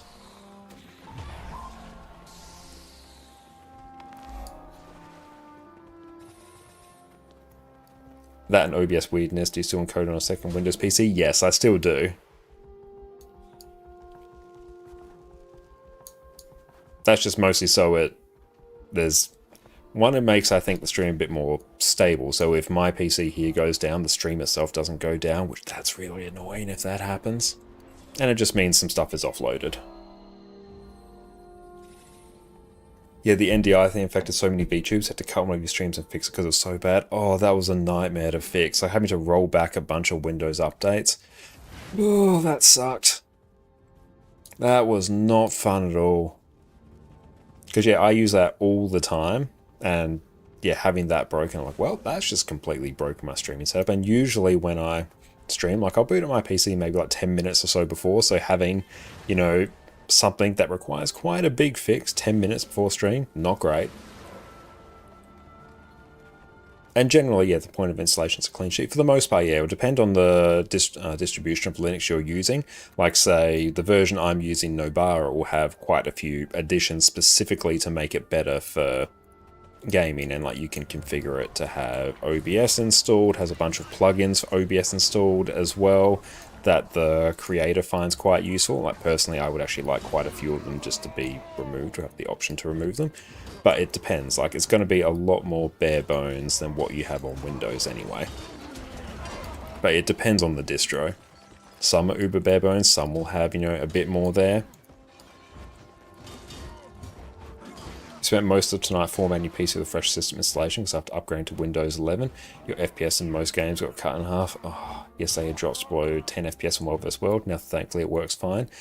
It's also really annoying how there can be a bunch of really just obscure issues in Windows like that, and yet the only thing that seems to fix them is a fresh install.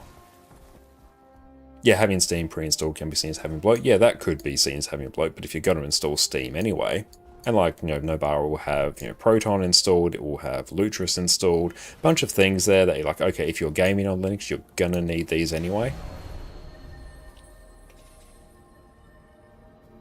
Using Pop! OS for the last 6-7 months. It's been the most stable Linux distro ever. You've been using Linux for over 15 years. Nice, that's great. But yeah, I was put on to Nobara by our friend Cowd, big old Linux gamer, and yeah, it's been good. There's been a few quirks on the OBS side of it, but they all kind of got fixed in a recent update, which is good.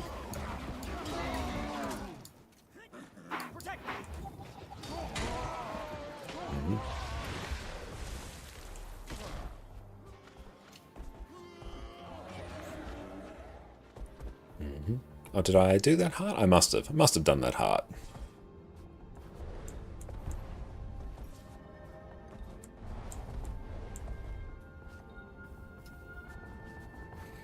And it's good as well having, even just having Windows on there. Where is this taking me, actually? I don't know. Having Windows on a separate drive is a bit of a just in case, in case anything really does break, or if you tinkered a bit too close to the sun, you've like uninstalled something you shouldn't have. At least there's the option to, go back there.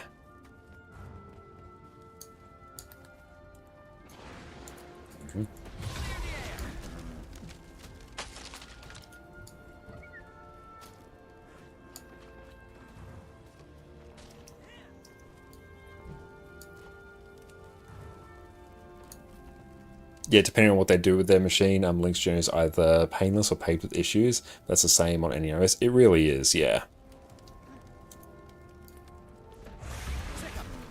And a good thing about Nobara in particular, I think, is because it holds your hand quite a bit. It gives you far less options, or it's less easy to just completely nuke everything. Compared to some other ones that give you much more control, which can be a bit of a detriment depending on, I know, how you approach it.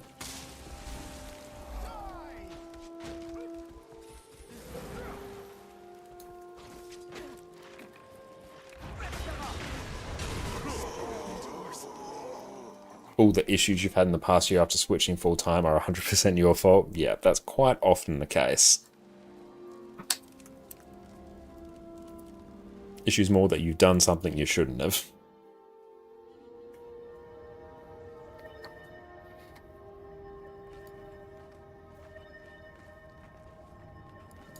Also, like, I'm almost to the point where I think I probably could nuke it from my other SSD as well.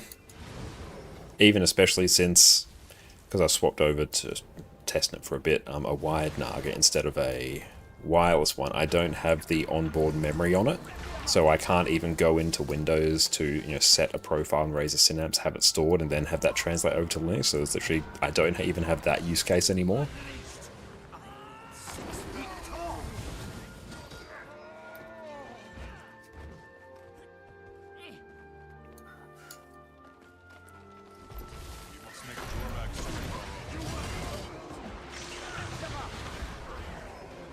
The AoE you get on this is really sweet.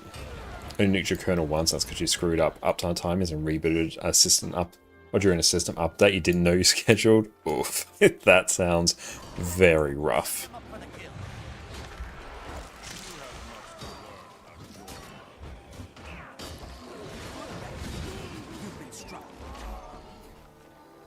And also, one of the many things that do annoy me about Windows is power soul base. This is power quickness untamed.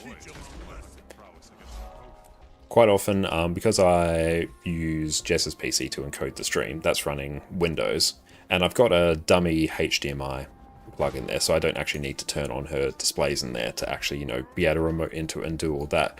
But periodically, Windows will be like, okay, you've turned me on, excellent. Would you like to upgrade these things? I'm going to have you on this, upgrade screen before you can actually get into the system. So then I can't actually remote into it until I resolve that. So now I have to go plug in the display cables that aren't actually being used, swap over the mouse and keyboard, do all that just to skip that stuff and log into the system before I can actually remote into it like I normally do to control things.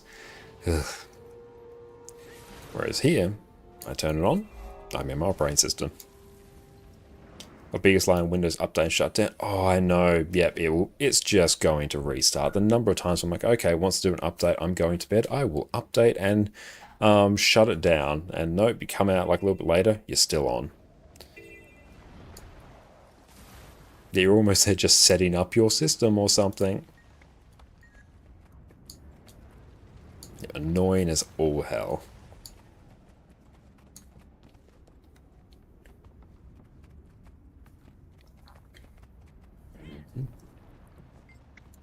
Do I have to read everything?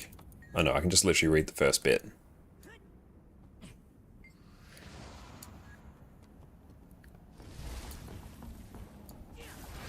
All things, in the end, will find balance.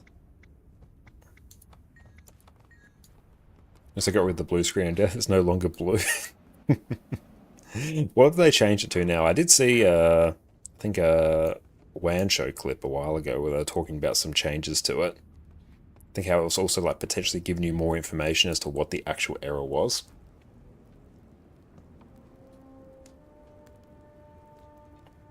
I've been using Linux a fair bit on university for low-level C program, working with threading containers, etc. But can't imagine using it as your personal device.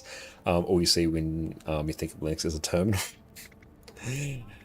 I guess yeah, if you're using it for work, you might want something a bit different for your personal machine.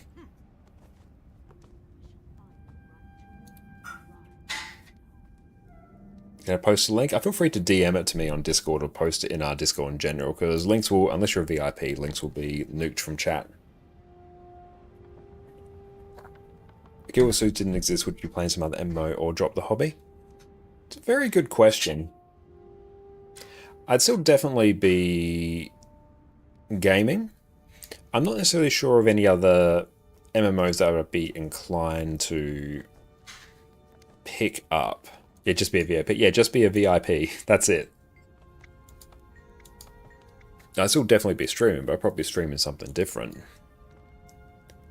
Because yeah, one of the things, well, there's many reasons why I love Guild Wars 2, but the fact that it doesn't have a sub fee, the fact that it doesn't have a vertical gear treadmill, there's so many things about Guild Wars 2 that I absolutely love that I don't think any other game could necessarily replicate. Close off what's outside the cave. Yeah. Best combat system? Yeah, the combat system of Guild Wars 2 is so fun. This could join. Oh, thank you. And let me go and accept shenanigans over there. If there's a new on-screen death thing, let's open that up. Oh, that's like not helpful at all, is it? Hang on, where is it? Yeah, but display. 0% complete. Yeah, not helpful. This thing's kind of worthless now. I mean, it was never helpful.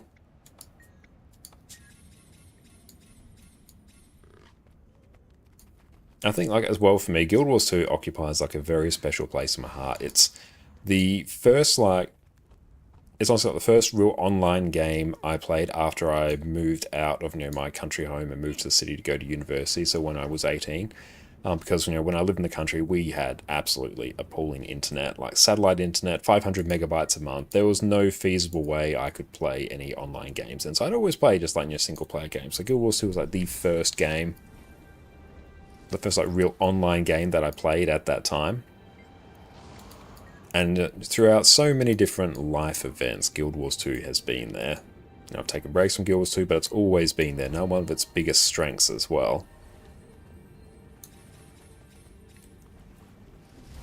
Warframe, if you consider that. Warframe I really enjoyed. Like, I played a bit of Warframe, like, wrong mount. Probably about, I don't know, 150 hours or so. I really enjoyed that. Like, I think I'd definitely still be streaming, but I think I'd be streaming something else. Want June to be like this? That's great. I'm glad people have been enjoying June as well. And welcome in, Julie. How's it going? You tried throwing in Liberty some time ago, it just feels off clunky. Yeah, I think, especially because a lot of MMOs that come out now, they've adopted a lot of really bad monetization models that we've seen in games. I think Guild Wars 2 has a very good and very fair monetization model. Like, honestly, I haven't spent, outside, purchasing expansions, I haven't spent IRL money in Guild Wars 2 in absolute years.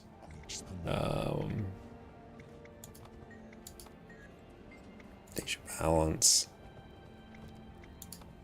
Cool, there we go. New World was the only one you kind of really enjoyed. Mechanic game kind of died, and now it's just some seasonal thing. Was it Guild Wars 2? It's just always there.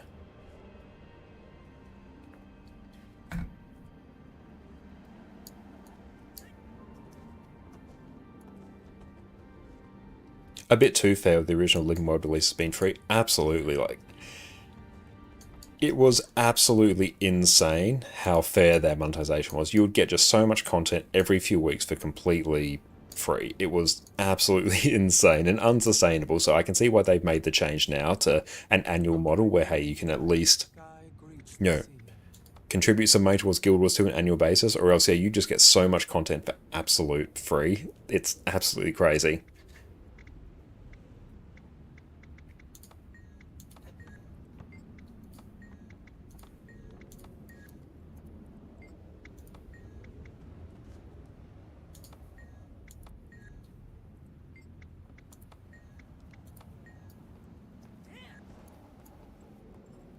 I remember this one does take quite a while to complete as well. And let's just keep moving around. And we'll go around this way instead. Coda's blessings upon you. One more probs.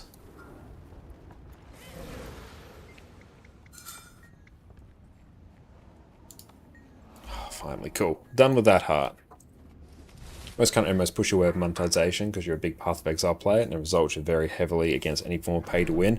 Yeah, I'm very much the same. If a game is pay to win in how it's structured, there's a very real chance I just won't bother playing it. Because then, if I'm playing a game, if I'm streaming it, I want it to be something that I can wholeheartedly recommend to other people. And if the game is reliant on pay to win mechanics, it's just not something I feel like I can recommend to other people. It's not something I want to spend, you know, my limited gaming time with.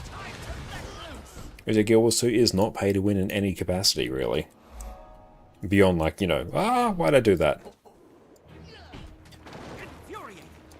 Did I toggle auto run? I must have.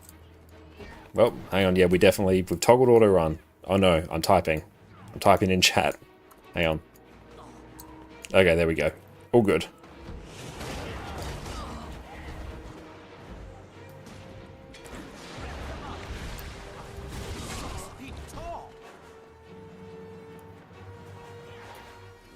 Whereas, yeah, outside of us, you know, purchasing the expansions to have access to new content, if you consider that pay to win, then I think that any game or any game with any expansion model out there is pay to win. Pay for convenience? Yeah, a pay for convenience system I think is totally fine.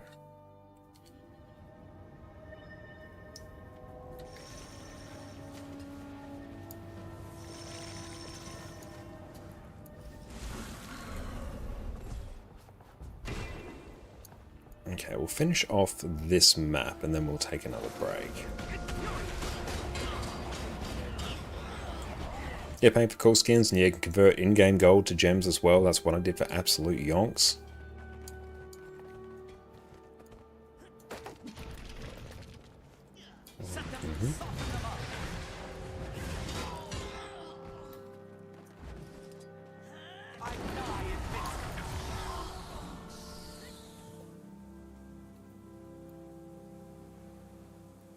Yeah, Season 4, I think, is overall the best part of the story. But yeah, Guild Wars 2 story, at least for me, has never been its, you know, focus. Like, you know, here's why I play it, because the story is absolutely amazing. Like, I find the story enjoyable enough. It's really the combat system is like the main thing that really keeps me coming back.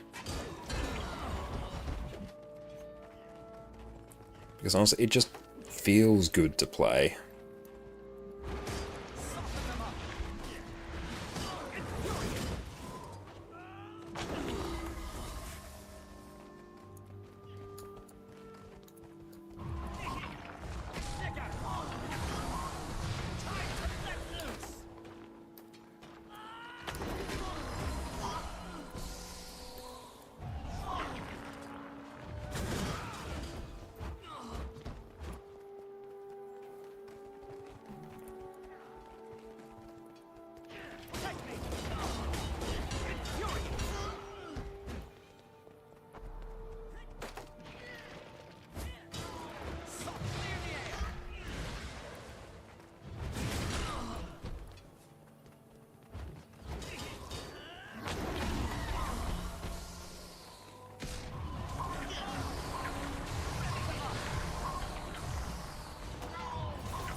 And we'll just revive this one.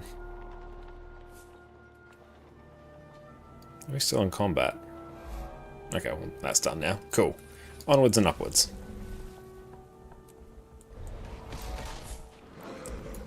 Ooh, be right back. I've been playing Guild Wars 2 for 11 years, and a question I get asked all the time is, how do I make more gold? Don't worry, friends, I've got you. Guild Wars 2 actually has an incredibly stable, well thought out economy. It just takes a little bit of knowledge to know how to take advantage of it to its fullest. Welcome back, everyone. It's a very common problem in Guild Wars 2 for new players to struggle to make gold. This is because Guild Wars 2 functions a little differently than other MMOs when it comes to gold making. Other, lesser games will simply flood your account with gold whenever you complete content, whereas Guild Wars 2 functions very, very differently. But worry not, my friends. If you've been playing Guild Wars 2 for a little while, you are probably richer than you even realize. There is a very real chance that you are sitting on a veritable fortune and not even realizing it. So today we are going to delve into one of the key stores of wealth in Guild Wars 2, your material storage. First up, we'll touch on why the material storage is important. Rather than flooding your account with liquid gold every time you complete an event, Guild Wars 2 will typically reward you with materials, items, and currencies. This adds a few more steps to convert these into raw gold, but trust me, it is a good thing that this is the case. As has happened in many other MMOs in history, simply handing out liquid gold to players often results in hyperinflation. Now, hyperinflation is a catastrophic thing that can happen in any MMO economy. When inflation takes place, your gold becomes worth less and less, and your purchasing power, or the number of things that you can buy with your gold, becomes lower. Effectively, this makes the regular player poorer than when they started. An item that starts out at 50 silver becomes worth 5 gold the next week and 50 gold the next. And before you know it, you are having to start printing trillion-dollar bills in order to make sense of it all. Eventually, gold becomes effectively worthless and the entire game's economy stops functioning. This makes the game less approachable to new players and means returning players come back to all their hard-earned gold being effectively worthless. There's even a notorious example of this with the game Gaia Online. Here, the developers introduced gold generators, items that will create gold for you automatically each day as a means to very quickly increase revenue. The value of gold decreased, with items that were previously worth thousands of gold now costing billions. Old players simply saw their entire savings vanish. Whereas in Guild Wars 2, with the rewards being structured primarily around materials and currencies, we can step around this problem. By rewarding you with materials, you then have to go and list them on the trading post if you want to convert them to gold. And whenever you do this, you are going to incur a 5% listing fee whenever you list an item, and a 10% exchange fee when your item is eventually sold. This is one of the many ways that Guild Wars 2 rips gold out of the economy and counteracts the risk of hyperinflation taking place. In fact, Guild Wars 2 has one of the most stable in-game economies that I have ever seen. I've been playing Guild Wars 2 for 11 years now, and the gold that I have on my account is worth a similar amount to what it was worth shortly after the game's launch, at least compared to so many other games out there. And now to make the most gold with the items in your material storage. Now, this will sound very obvious for experienced players, but I run into this question all the time on my streams. Put it simply, sell what you don't need and keep what you do. You need to set aside the need to hoard every material you get in case you might need it later. Guild Wars 2 isn't set up for you to easily farm the specific materials that you need. Instead, you're going to want to sell what you don't need to other players in order to get gold.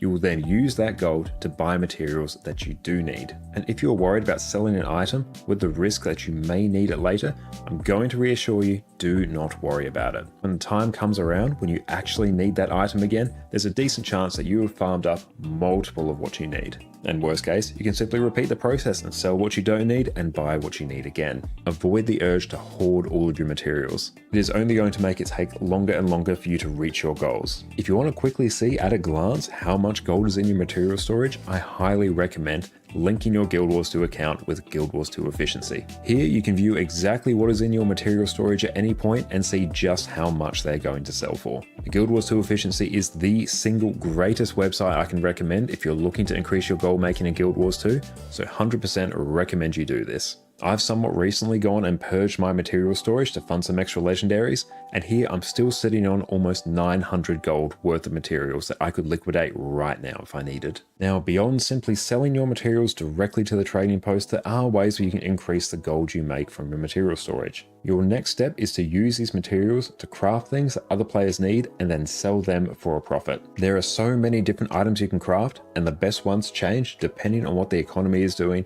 and what items are in demand. However, here are some of the key items that I've been doing recently, and they've made me a significant chunk of gold. So much so, I've been able to fund 2 accounts just by doing this. For quartz crystals, you can convert 25 of these into a charged quartz crystal once a day.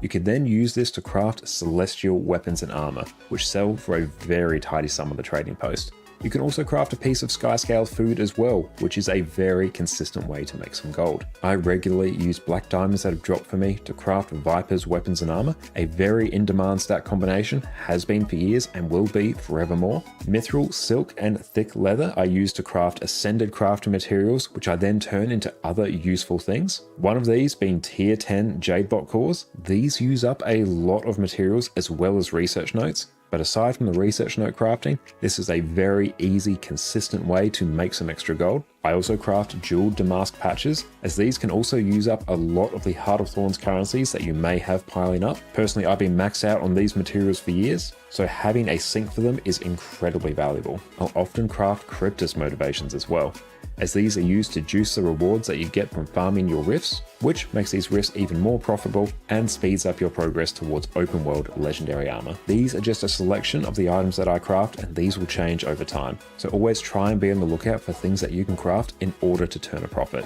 As a general rule, if there is a useful item that has a few steps involved in its crafting, it's going to result in a much better profit than if you just sold the materials outright. Don't worry about trying to find something to craft for every item though, just focus on a handful at a time and then just sell the rest of the materials that you don't need. This is exactly what I do, and I have 56 legendaries to this account, and gold is never an issue. And that, my friends, is where a huge chunk of your gold is going to be tied up. It is going to be hidden from you in your material storage. To have the most fun with this game and push you towards your goals faster, you first need to figure out what you do need and what you don't. You can then see if there are any useful items you can craft for more profit.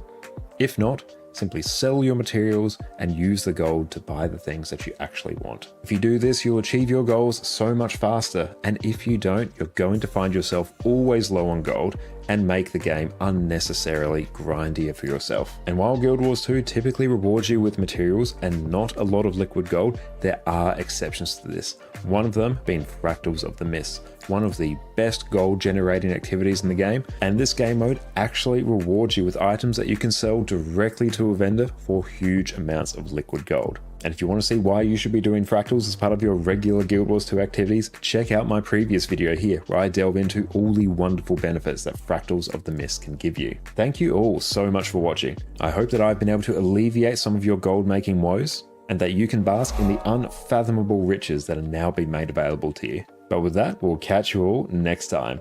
Cheers.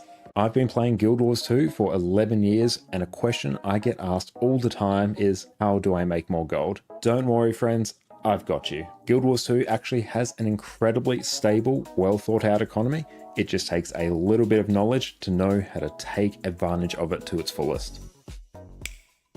Welcome back everyone. It's a very common problem in Guild Wars 2 for new players to struggle to make gold. This is because Guild Wars 2 functions a little differently than other MMOs when it comes to gold making. Other lesser games will simply flood your account with gold whenever you complete content, whereas Guild Wars 2 functions very, very differently. But worry not my friends, if you've been playing Guild Wars 2 for a little while, you are probably richer than you even realize. There is a very real chance that you are sitting on a veritable fortune and not even realizing it. So today we are going to delve into one of the key stores of wealth in Guild Wars 2, your material storage. First up, we'll touch on why the material storage is important. Rather than flooding your account with liquid gold every time you complete an event, Guild Wars 2 will typically reward you with materials, items, and currencies. This adds a few more steps to convert these into raw gold, but trust me, it is a good thing that this is the case. As has happened in many other MMOs in history, simply handing out liquid gold to players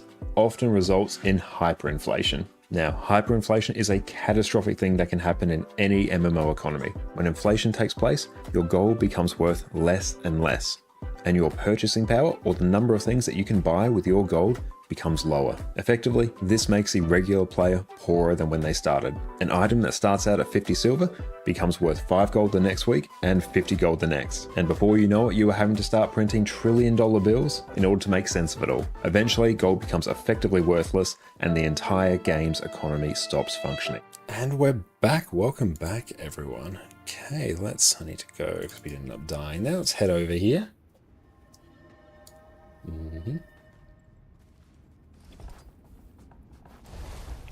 Okay, let's move on through here.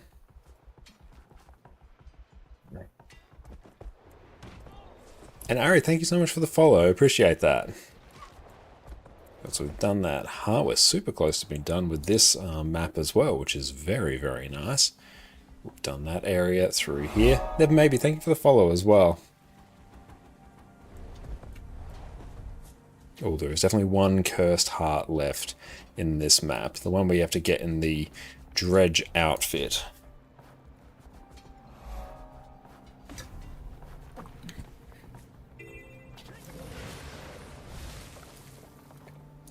This one definitely takes a while. We seek to overthrow the mind's tyrannical leaders. And right here. Brothers, stand tall. That's good. It tells you where you need to go anyway.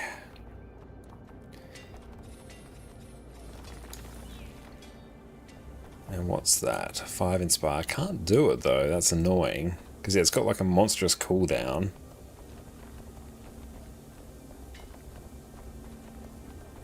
So what do we have here? It's a, I don't know, part or something? Oh, well, it's the OCE guild just the other night. Do you think they're going to have you? Almost certain they would. Feel free to check out, hang on, where is it? Am I a member of them on this account? I don't think I am, but Ascended Horse Hero, AHH, so you can always check out the streamer Fireball Annie. They are one of the leaders of that guild, so they should be, I'm not sure if they're streaming tonight, they definitely stream like very, very frequently.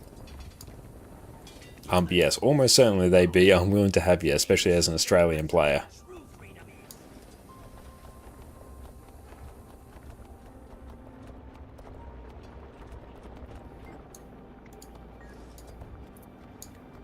But yeah, I'm on my EU account, so I don't think I remember that guild. Should actually ask them for an invite for that.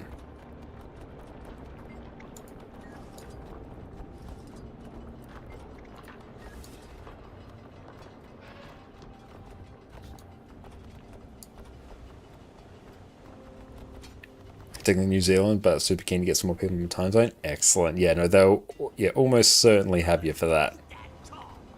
Today we show the oppressors what true.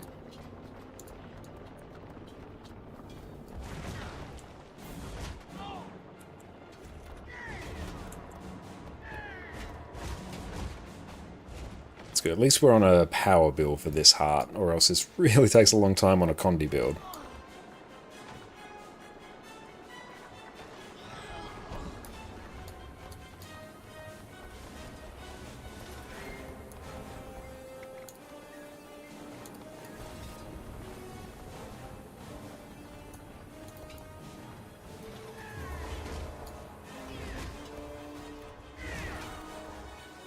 Of course that thing's got protection as well. Can I rip boons?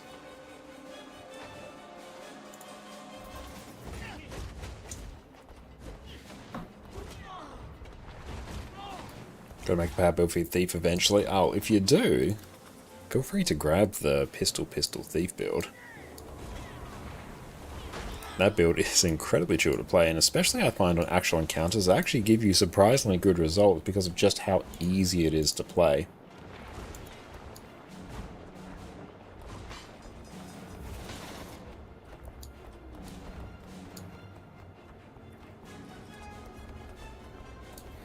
It's good having Relic of the Wayfinder as well, means I actually can zip along pretty quick here, which is nice. Okay, I might double back a bit because there was some Inspire sections that I didn't hit up because it was off cooldown.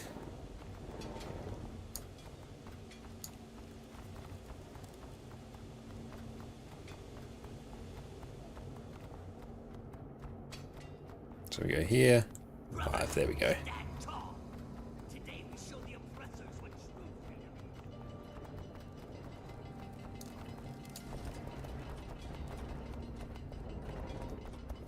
is. Do you still switch account to play on a different server?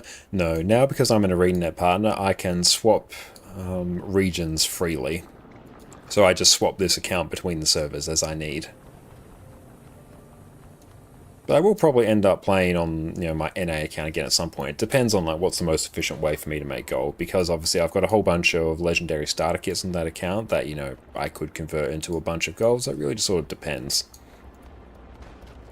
Brothers, stand But generally it's easier for me to stay on one account. So I'm not really at the point right now where I'm like clearing raids multiple times each week. Because it was very good for that. Like if I'd raid on EU and then go raid again on NA, like that's a lot of rewards. I think also right now, because we're quite late in the Wizard's Vault cycle, there's just not as many like good gold making rewards for me to get at the moment. It's really, really good super early in the season. Because yeah, that's where, you know, all the big money is, like all the mystic coins, all the gold, the legendaries, everything, you know, really worth it in the starter kit. Whereas at this point, not so much. Like, basically I'll get like a bit more gold, but not that much more.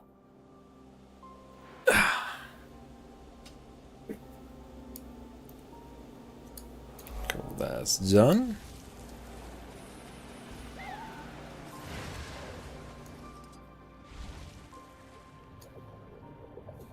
Your raid full clears at 80 gold. Yeah, like, full clearing raids each week is a lot of gold, actually. Where is the actual... Yeah, here we go. It's Groznev waypoint, which is this one.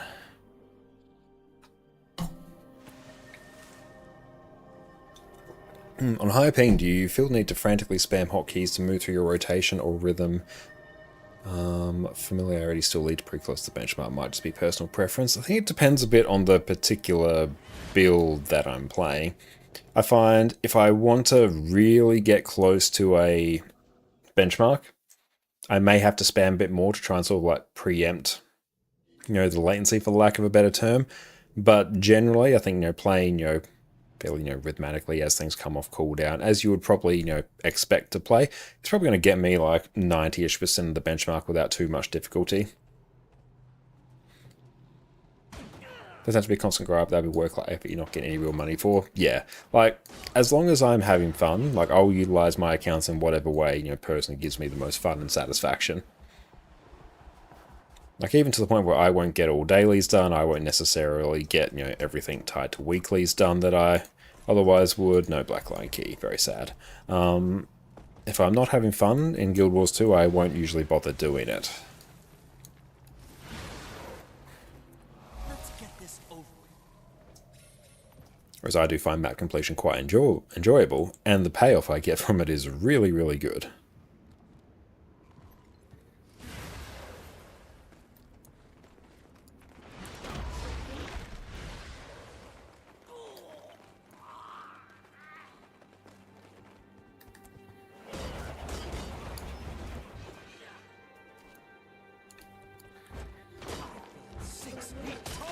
Saffron's, what's up? So good to see you. And it's a very, very true thing that I find, like, MMO players in general, I mean, like, it's a very well-known thing, can have a tendency to optimize the fun out of the game. Which there's a balance between, you know, playing efficiently and, you know, doing things well, that feeling of being competent, something that is like a very satisfying feeling as well. But yeah, if I was to play like Guild Wars 2, you know, 100% efficiently at all points, it would get old a lot quicker than I'd like to admit.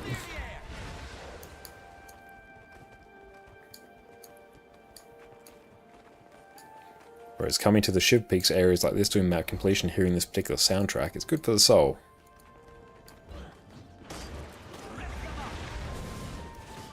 enough being chill has barely made you less efficient. And that's the thing as well. If you're experienced at a game, you being chill is going to be more efficient than someone who's like newer and really heavily focused on, you know, being as efficient as is humanly possible. I could have done it myself, but you did help, I suppose. It's a bit like, you know, if I go pick up a build, read the build page of it and practice on the GOM for a few times, I'll probably perform better on that build than just a newer player who's just not as experienced with the game.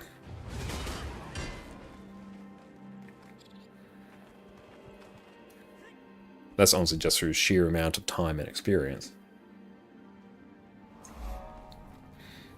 And you get weird instances where things like Pistol Pistol, Deadeye, or Daredevil, you know, you put in absolute fraction of the effort, but you still get incredibly good results. Got speedrun the burnout? Yeah, we'll speedrun the burnout. Oh, fear not this night. Yep, that's... There's one thing that's worth, you know, completing the core Guild Wars 2 story for. It's so you can hear that soundtrack a couple times. Now that's worth it in and of its own right.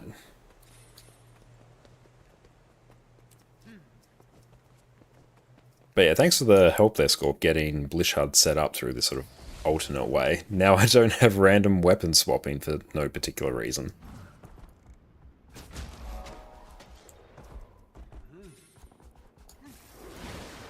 Oh, the Silver Waste theme, yep, that one always hits me right in the feels as well, because that was also like during the time that my now wife, Jess, and I would play like lots of Guild Wars 2 together, and we'd like farm Silver Waste together, you know, years and years ago, and yeah, that one, that always gets me.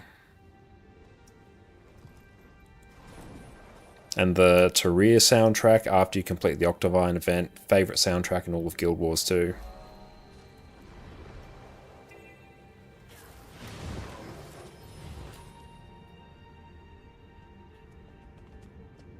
Yeah, Tyria is so good. Have you tried running Plembot through the Nexus executable thing? I did try it. I got it working. It was recognizing that logs were there, but it wasn't uploading them to Twitch. I don't know why. But yeah, I did get it working, but not obviously working in the way I actually needed it. So I'm still running that on the Windows VM.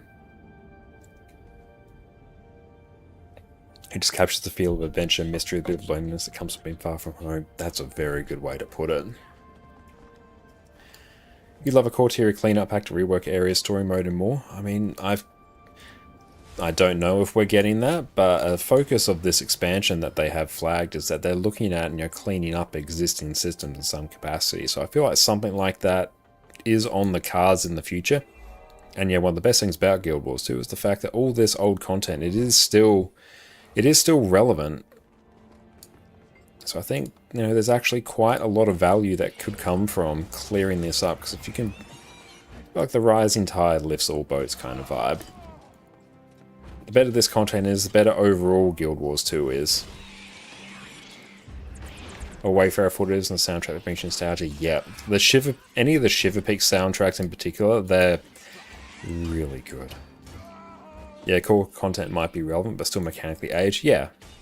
Like, it is mechanically very old, but I feel like giving it a bit of a touch-up, bit of a spruce, bit of spring cleaning, I feel like could be very, very worth it. It's impressive what they do in the same engine, yeah, and I talk about this all the time, like the art style of Guild Wars 2. This game is, what, 13 years old now, I think? It still looks really good. Like, what they've been able to pull off is just astounding. Yeah, updating some of the hearts where you could destroy objects so you can use condies on them. Yeah, that would be a big thing as well. Even just making it so all structures in Corteria you could actually inflict condies on. That in and of itself, you know, what might be a bit more complicated change than we think. But what conceptually is a very simple change that will bring so much of Corteria in line with the rest of Guild Wars 2. Because yeah, running a Condi build in Corteria sucks. And when you run to a structure, it sucks. So it needs to be known about Zaitan. Yeah, the Zaitan fight needs a rework.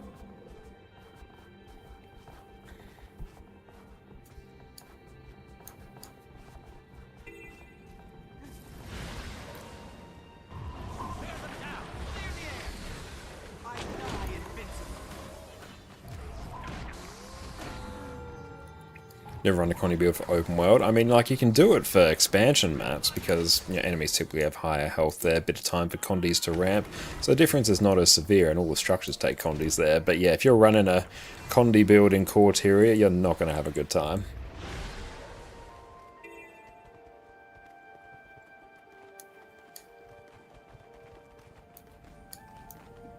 Cool, we killed many wolves there.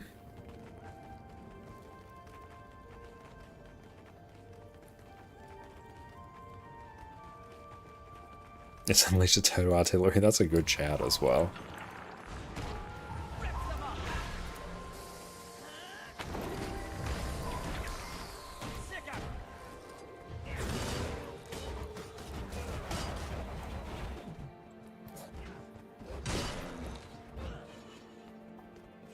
Whenever you assist people in trying Guild Wars 2, aka convince them to buy stuff, you insist a lot on the core campaign being nothing more than extended tutorial. I think that's a good way to conceptualize it as well. Because yeah, the difference between Corteria and the expansion era of Guild Wars 2 is stark. And like, they're almost fundamentally different games. And just leveling experience in general. You know, I get a lot of comments talking about how, you know, I'm at, you know, level 60 or something, been playing for quite a few hours, like when do things kick off? Like, yeah, I always say just view the level 1 to 80 experience, and by extension the core story, as a tutorial.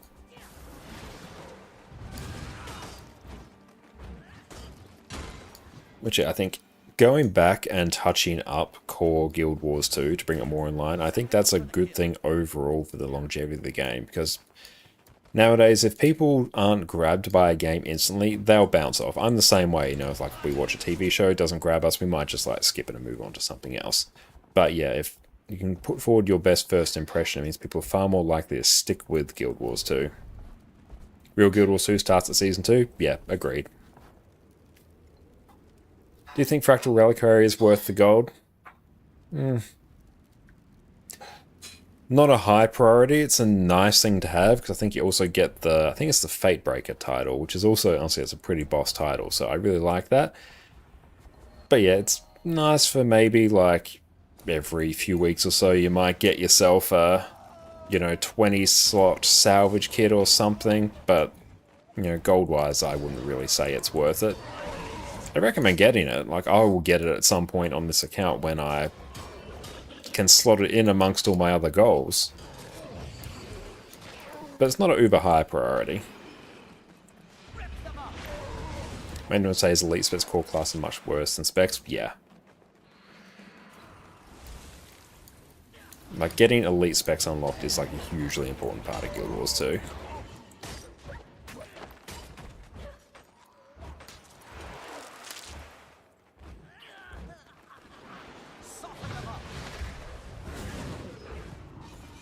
Encourage them with the anything goes mentality, yeah. Like, the amount of flexibility and playstyle that Guild Wars 2 offers you as well, that's a huge selling point of it.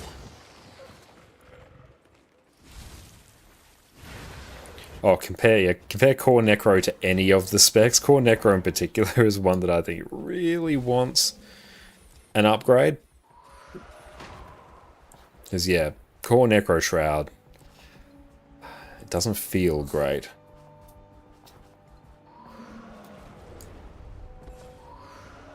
And yeah, there are like some cases where that's not, you know, quite right. Certain core builds, like I think Core Warrior is pretty good, Core Ranger is pretty good, Core Thief, that actually does like pretty good.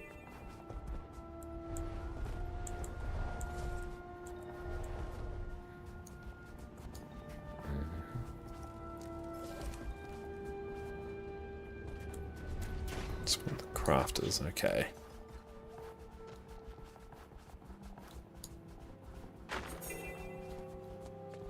Yeah, let's go nuke Iceberg.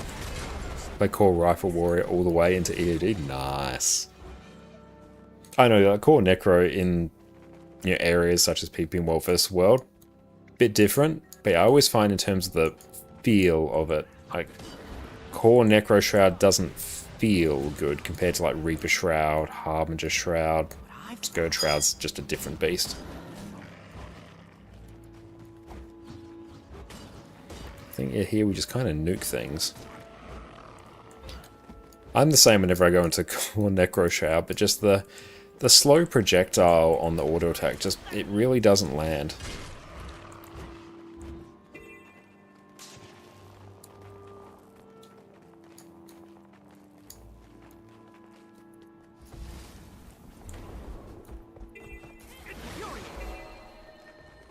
Okay, let's just go nuke some more snow leopards up this way.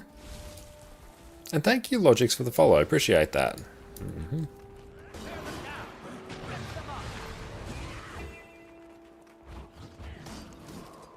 nigh invincible.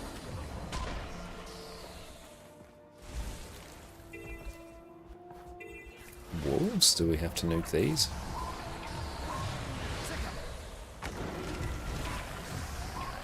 Okay, they didn't really count.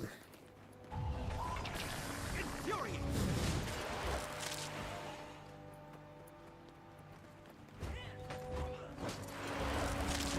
Do you think the Lucent Crystal Vault bags and Blizzard Vault are worth it? I think they're worth it. Like, they're worth a good few gold. So using Staff, yeah, it was a good recommendation there, Sven. I quite enjoyed using Staff. Yeah, the ambush skill in particular for it. Really, really nice.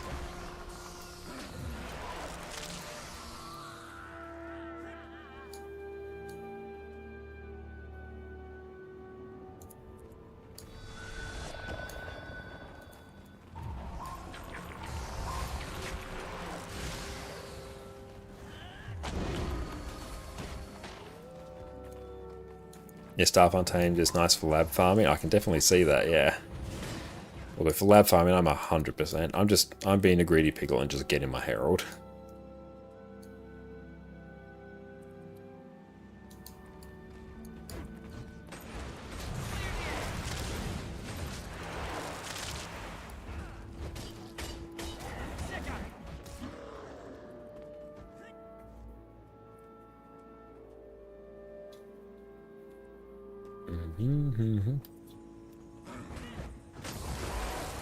So we've done that heart now. Nice. Still, I would... Oh, even... That'd be an amazing gold sink, actually. Just spending gold to complete hearts. You can do that for some hearts. But I don't know, I feel like 100 gold to complete every heart in Corteria. I'd pay that.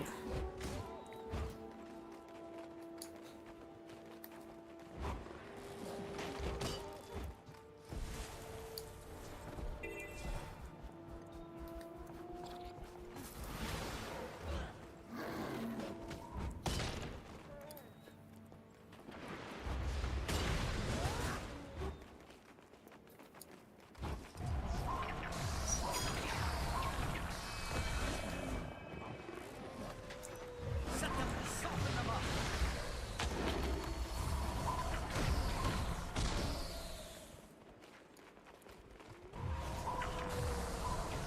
And yeah, running Herald with max healing power, so then your regen always, I guess, priority. It's a good shout for just getting all that extra loot.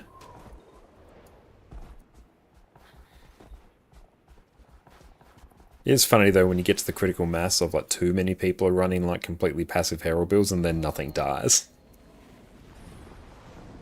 But yeah, just running, I think even just like a Celestial Condi Herald with short bow, like you're gonna be getting a ridiculous amount of loot. Plus you can actually contribute on the bosses.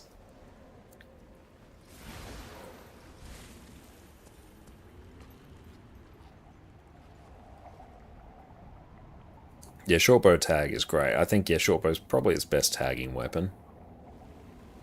Plus hammer just feels clunky.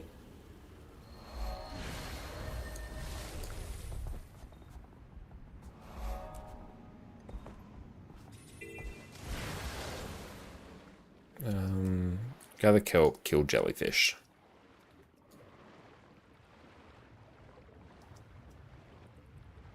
Oh cool, it doesn't actually give us an item. Scepter Spectre can just use auto scepter attacks on the commander. Ah, good shout.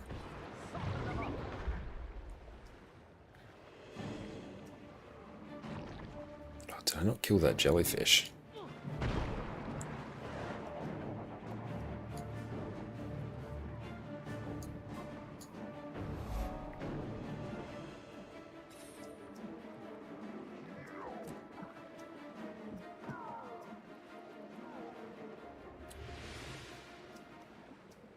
I think there's actually a few jellyfish around here, so we can blast his heart pretty quick.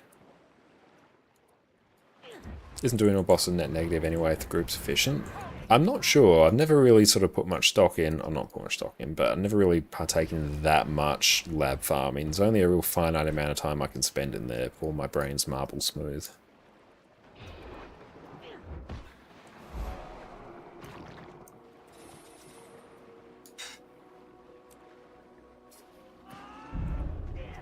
Cool, another spirit shard. Love to see it. Can we get out of combat, please? The downside of Ranger is getting out of combat can be a bit fiddly. Need gifts of battle again. Got to dive back into world versus world.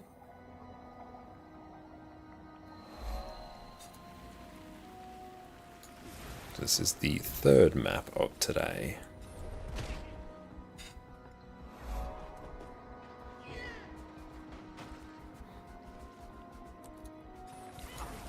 There's out of combat, please. There we go. Lexi's, how's it going? Hope you're having a good day.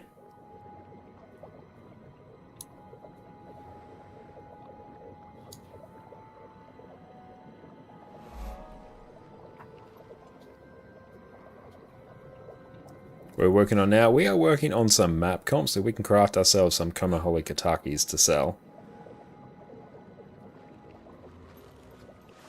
And the idea is we were going to make a whole bunch of Generation 3 legendaries, although I'm getting more and more tempted by saving up for a permanent bank access. Just because that permanent bank access would be so good, and I'm getting more convinced that it would be better than 11 legendaries.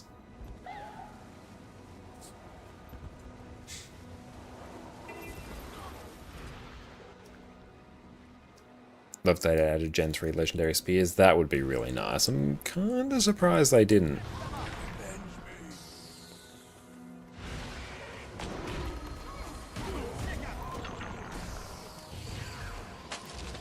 Are you finally free from the Gen 3 prison? You crafted 15 last year. Wow, that's a lot.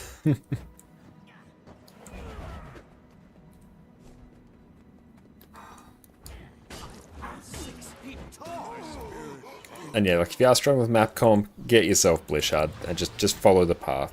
Don't question the line.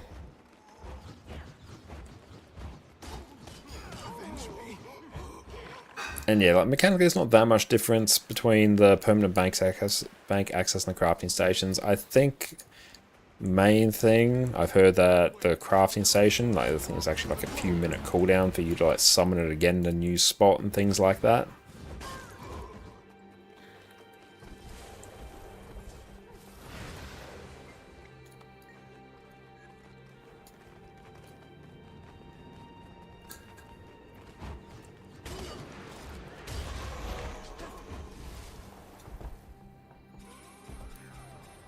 This soundtrack in particular, one of my absolute favourites from the Shiver Peaks.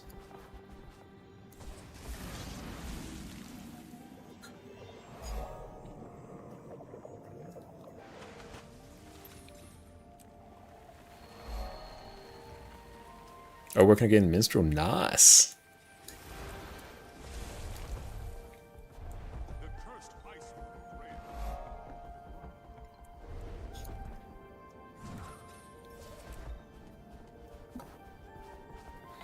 He is very nice.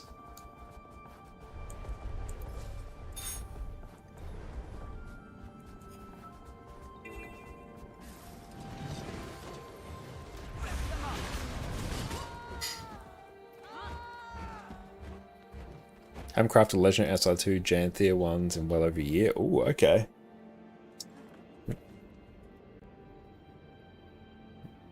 Thank you so much for that. That looks absolutely wonderful. Just made us a wonderful dinner of savoury scones. You made these ones with Greek yogurt, yes?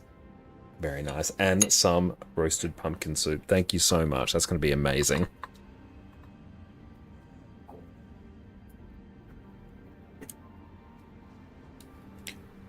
Do you really need a portable craft station storage access considering there's one in our homestead with no cooldown on the door summon? And the main thing is that you can just get it so it doesn't disrupt your flow.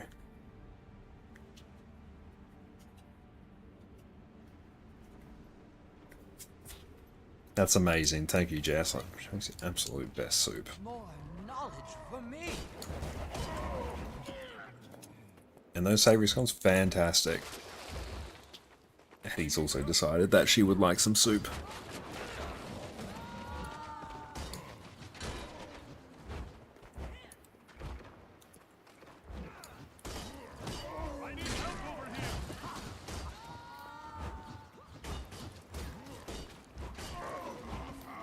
Oh, Champion Monia, let's do that. I'm going to enjoy this. 6 feet tall. Set them up for the kill. I chose you. I die in this. Nature defends me.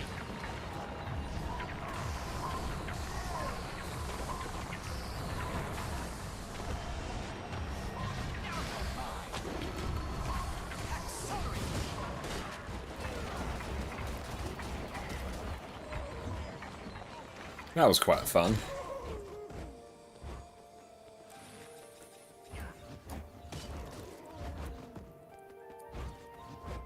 Sick up.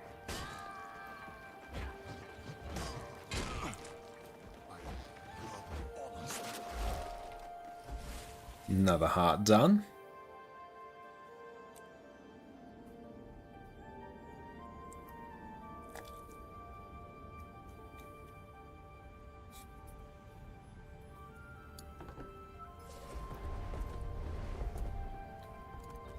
I'm going to enjoy this.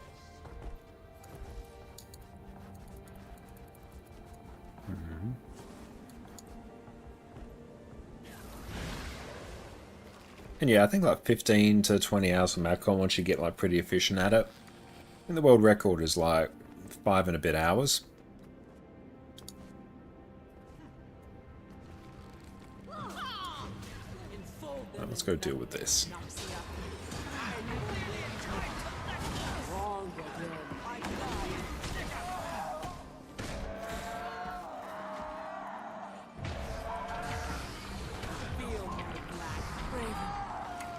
Any raids lined up today? Probs not today, I think. We're focusing a bit more on our map comp and then maybe some Halloween festivities a bit later. And yeah, not overdoing as well. Doing a few maps like a day or doing a map a day or something like that. Don't burn out on it. Especially get 2 gifts of exploration as well. And also focus on the chance for black line keys. That also really helps.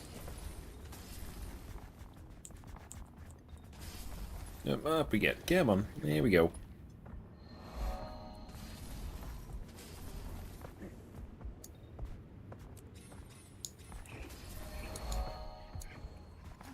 Okay.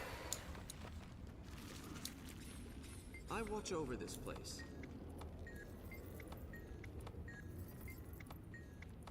Nice. Soldier's life for me.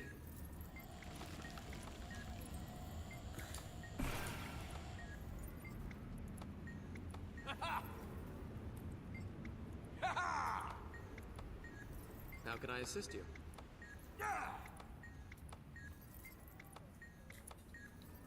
These are dangerous times.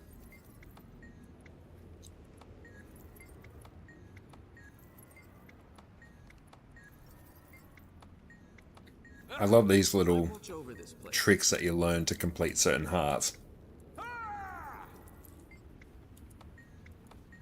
It's a soldier's life for me. And you're right, Perrin, there's one motivated soldier right there.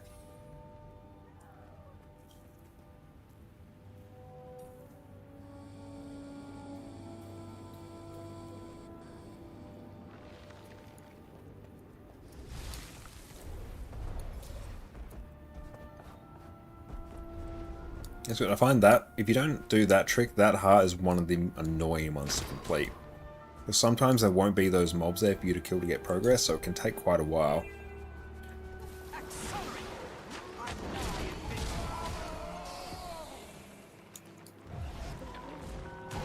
Yeah, 2-3 maps a day. Yeah, I think that's a pretty good amount.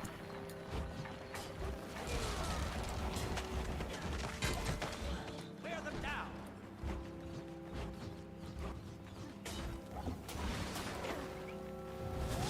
Yeah, the Toner Guild Wars 2 was spot on as well. No, but welcome in. I am using Blishhud, an add-on for Guild Wars 2. I've got a guide on how to install it there, and you install the pathing modules part of that. I cover it in the guide.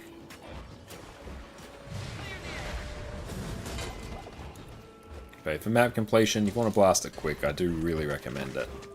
Set them up for the kill.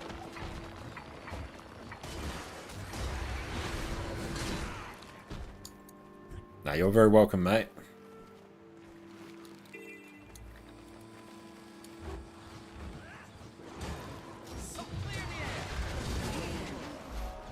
Another one done.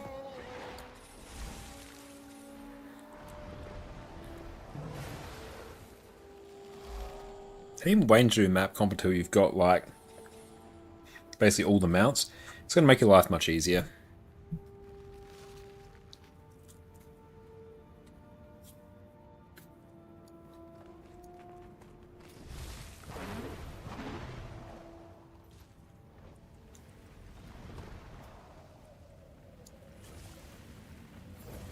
Yeah, but all those random achievements as well. Ricard, you're right, the Lion's Arch Exterminator is a great example of that. I remember doing that years and years ago, I don't know, maybe like a decade ago, without Blishhud, and there's a reason why I haven't gotten around to doing it on this account, because I have traumatic memories from doing it back then. Although now with Blishhud it will be trivial, I could probably have it done in like an hour.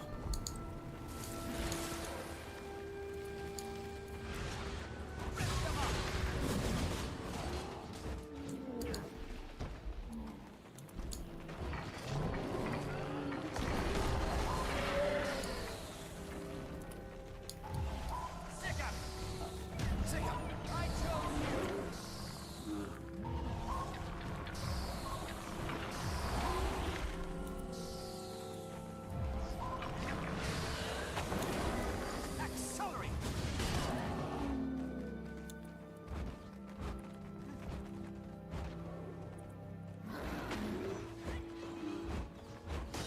Clear them down.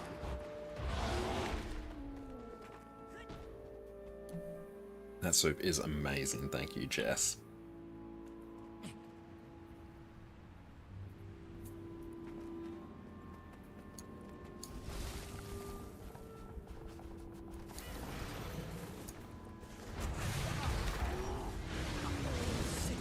Tall.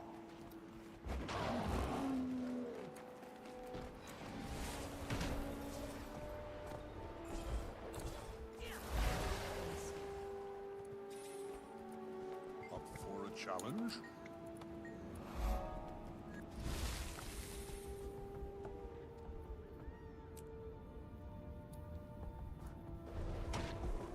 And there is one downside of having Skyscale, that's true. It does trivialize a lot of other mounts.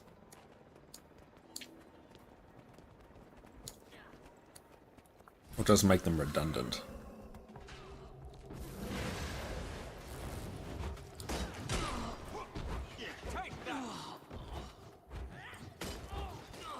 Heart tips, they're part of a specific marker pack or a separate thing. They are included as a part of Lady Ellis's guides, which is what I'm using for map comp. Quite a few pathing packs, particularly map completion focus ones, will probably have them. I know Tez Trails has them. Oh, I was going to go through there. It's annoying. Back we go.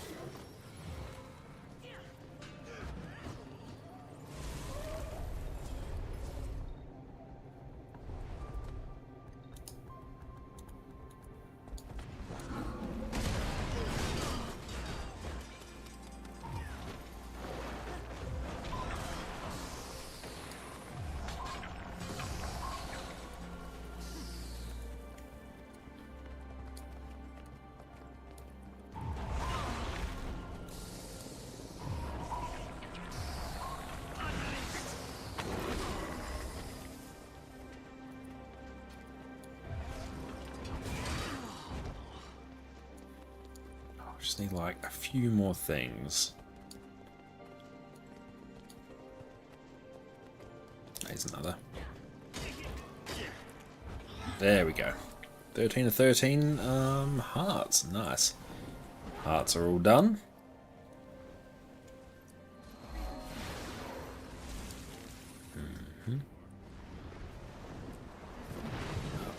get? Backtrack. Got it.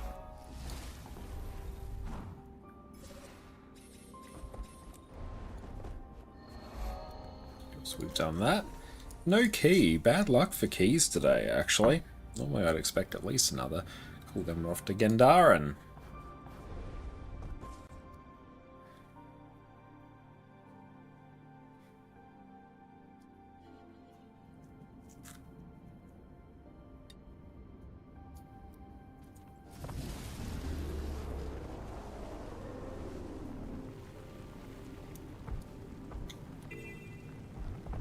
Ah.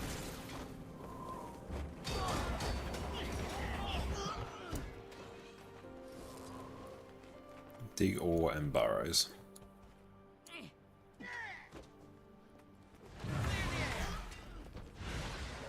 Because we did map completion on these two maps yesterday. Nice.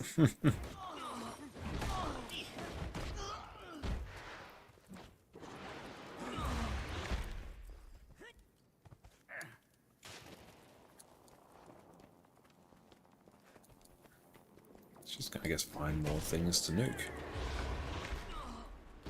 And even, honestly, we can kind of just send our pet to go kill things as well. Soften them up. Rip them up. Lexi, how is it going? Welcome, welcome in, Raiders. My name is Connor, or ConnorConCarne, and you can also check me out on my YouTube channel there, where we do all sorts of Guild Wars 2 guys. Everyone, make sure you check out the wonderful Lexi over on their Twitch. What's up? Hope you're having a wonderful day. Right now, we're chilling, we're vibing, we're doing some core tier map comp, because we have many legendaries that we want to make. But yeah, we've done, I think, 3 maps so far today. This is now our 4th. We're doing pretty well. What'd you get up to on your stream? Set them up for the kill. Go very close to done with this heart. Yeah, we're just blasting through Gendaran now.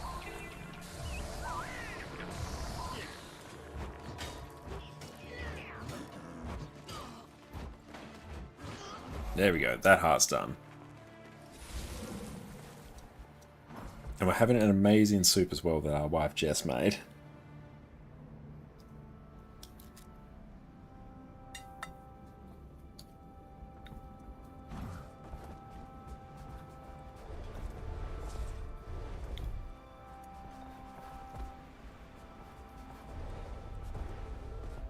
I was thinking I would easily pay 100 gold to have every Corteria heart complete.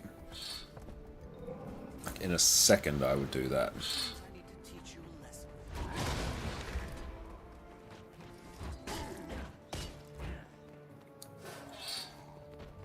That's all good, no need to apologise. A nice stream, did a little bit of this and that. Should do some map comp too though. It's past time making another legendary. It's always a good time for map comp. Especially with legendary starter kits, there's always going to be like a legendary you can make. I'm glad to hear that you had a good stream. And I've got a friend here running around doing all the traps, which is unfortunate. I guess if we just like waddle down this way.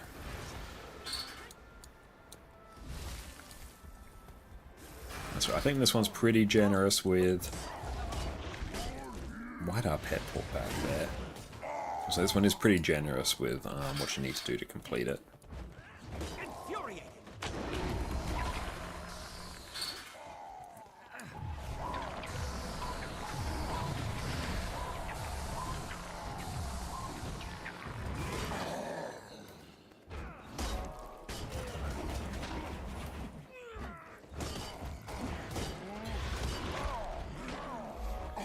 Oh, Eden Slayer, nice. I've only killed 100 Edens on this account, that's wild.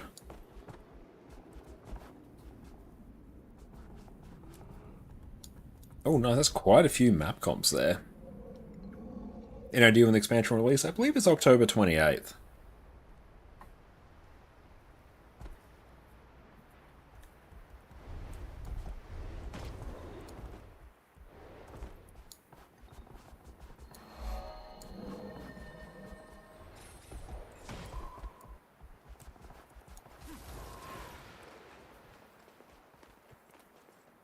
Oh, what did I get in combat with?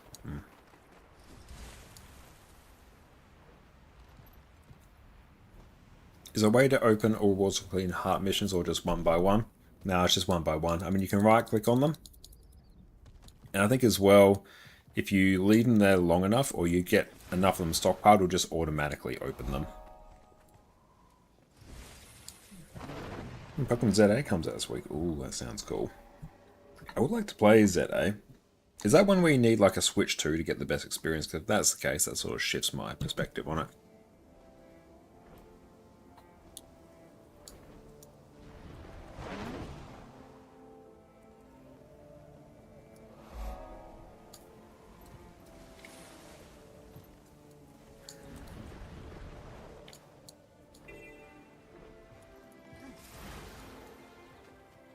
Okay, investigate suspicious bushes, disarm traps.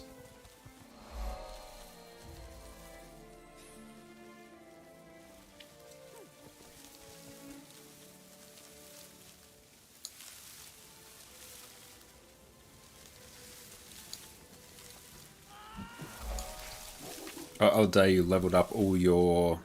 Oh, nice with that. You leveled up your character and it's paint open rewards. It is. That's annoying. 6 feet tall. And welcome in, Minibang. Yes, you're seeing the pathing module within Blishhud, which is a sort of add-on to Guild Wars 2. It's an overlay. So it's, yeah, showing me the most efficient way to complete various hearts and do map completion.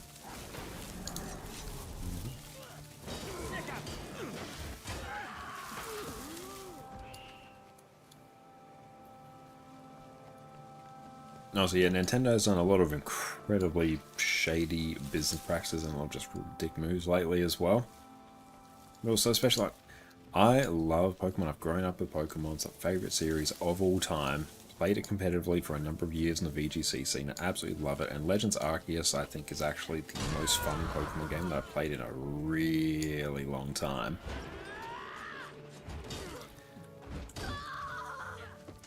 But especially after Scarlet and Violet, like, the quality of that game, the performance of that game was completely unacceptable.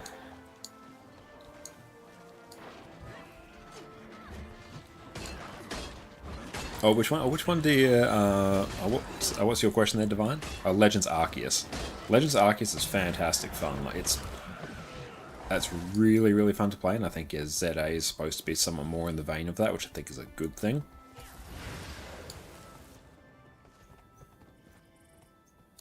You played it through an emulator PC smooth as butter. That shouldn't be the case. It's smoother on emulator than it is on its original console.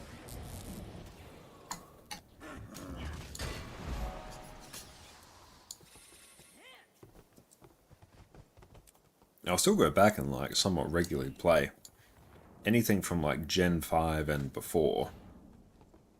But they're the sweet spot in terms of quality for Pokemon.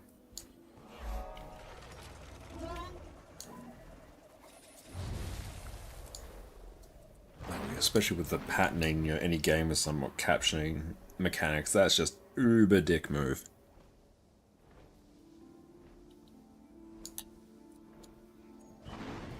No, you still need to switch to make the emulator work though. Ah, that's annoying.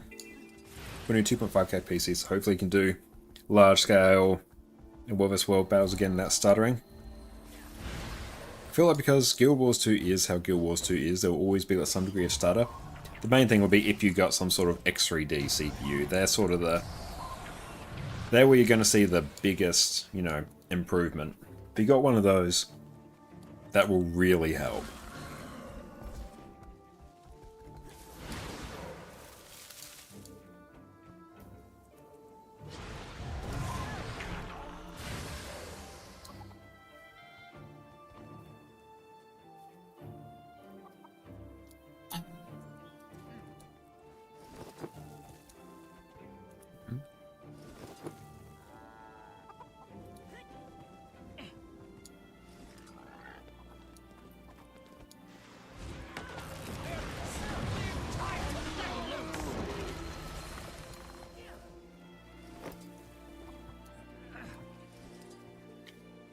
Morning, ma'am.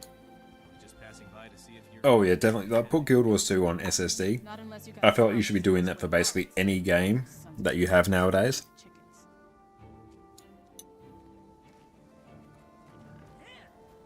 And if Guild Wars 2 is working for you on a 12-year-old PC, no reason why it shouldn't have came out, what, 13 years ago.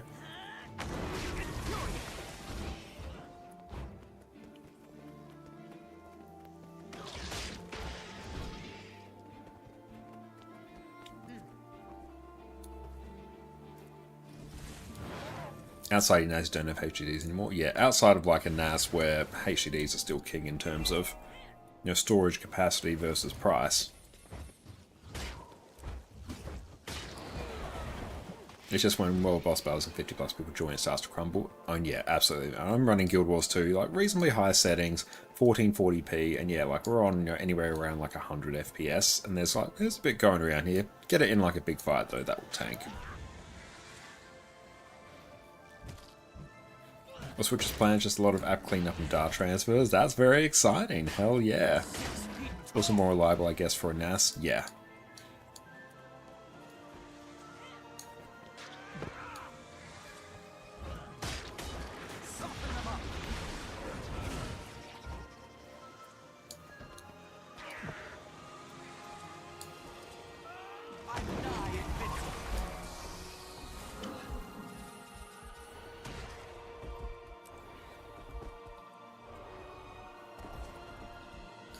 Now, cool, we've done that.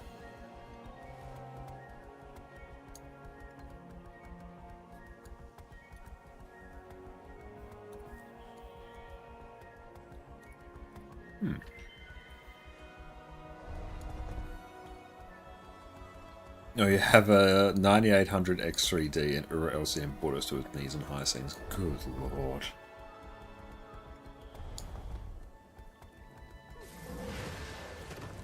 Oh, you're running two machines, mini LAN, one main gaming rig, and another media center with NAS storage on top. Hell yeah.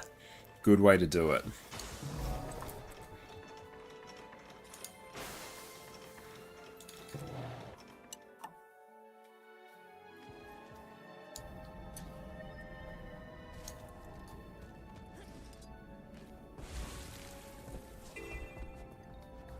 It wouldn't surprise me to see how much Nintendo somewhat selectively enforces that pattern. I feel like that's more specifically to deal with things like Power World, which were airing much closer to Pokemon's design decisions than other games.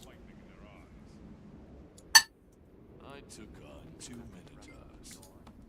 Tied their tails together. But Nintendo's notoriously litigious company.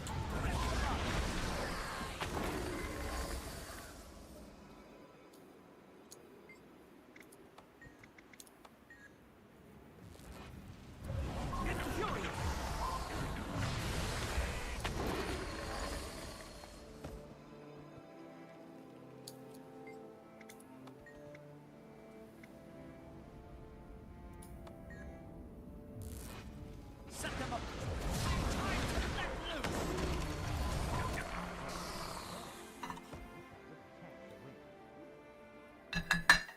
Down the same amount as last time.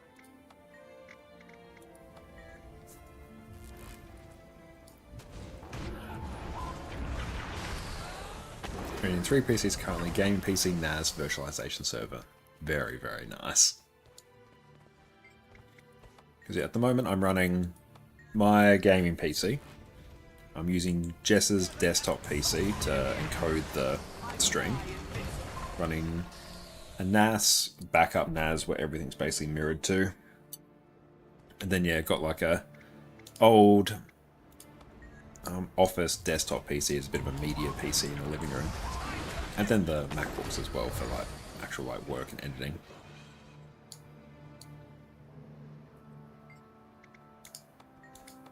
Now why did I do the fire elemental?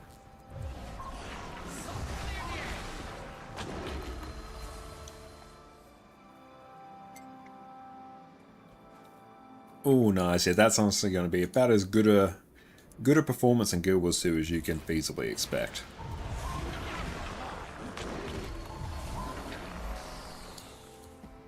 So that's the case with so many patterns as well. They just become like ridiculous to actually enforce.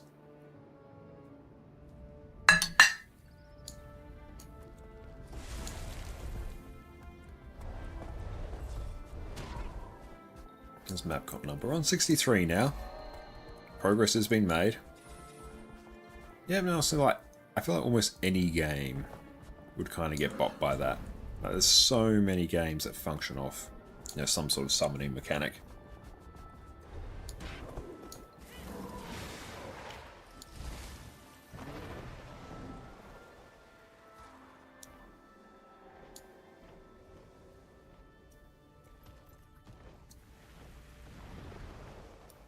So that's not far off what quite a few companies have tried.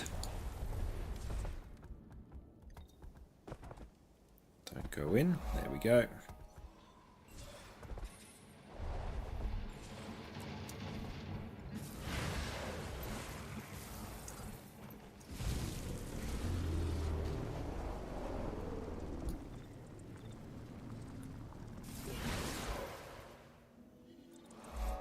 Awesome, right? There's a good spot for us just to take a quick moment for a break. So sit tight, everyone. We'll see you all in a few minutes. Our Virtuoso has risen to be one of the top DPS builds in Guild Wars 2. Here you have a build that can be fully ranged, bring insane levels of burst damage and sustained damage, and you can tweak it to give huge amounts of breakbar damage, Conde Cleanse, teleports, squad-wise portals, invisibility, extra quickness, projectile reflex, infinite boon rip, almost any piece of utility you can imagine. So let's get you set up with the last DPS build you will ever need.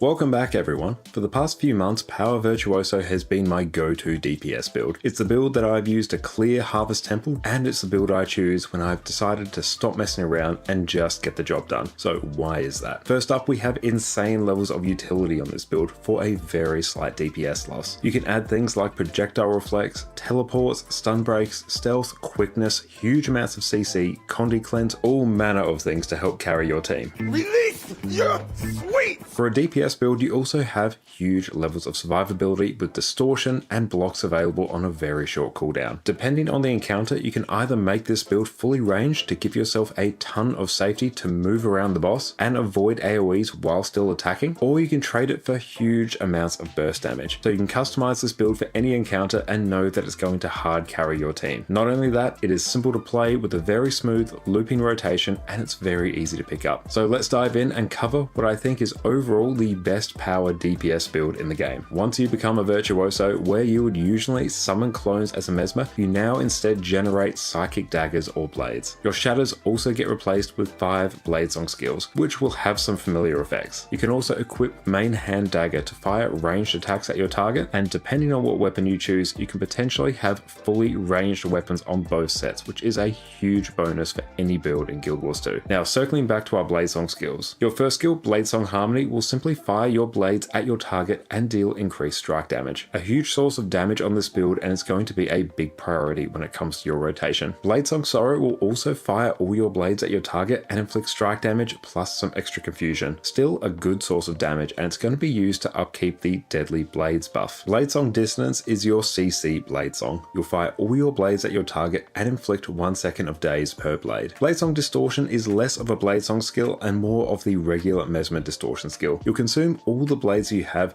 and give yourself distortion for each blade. This is basically a get out of jail free card for so many mechanics in Guild Wars 2, and is one of the things that makes Mesmer in general one of the most flexible and reliable DPS builds. Now, Blade Turn Requiem will simply consume your blades and summon a spinning AoE around you. Think a Beyblade. The more blades you consume, the longer it lasts. It's a source of extra damage, and we're going to be using it to upkeep various buffs in our build. For our gear, we want to hit 60% crit chance because of the trait Quiet Intensity, which makes it so Fury gives us an extra 45% crit chance instead of the standard 25. This means while you have Fury, you'll be critting 100% of the time. Now, we have a few options in terms of gear, and it just really depends on whether you want to use a Sigil of Accuracy or a Sigil of Impact alongside a Sigil of Force. Now, running a Sigil of Accuracy is going to give you some extra critical chance, which means you can run slightly more offensive gear stats. This is going to give you overall the highest damage. Now, however, there are benefits to running a Sigil of Impact instead of Accuracy. One one is that it allows you to achieve higher burst damage on enemies at UCC, which is very handy in things like fractals, open world, and certain raid and strike encounters. But also what it allows you to do is to swap out the Sigil of Impact much more freely for things like Sigil of Night, Sigil of Serpent Slain,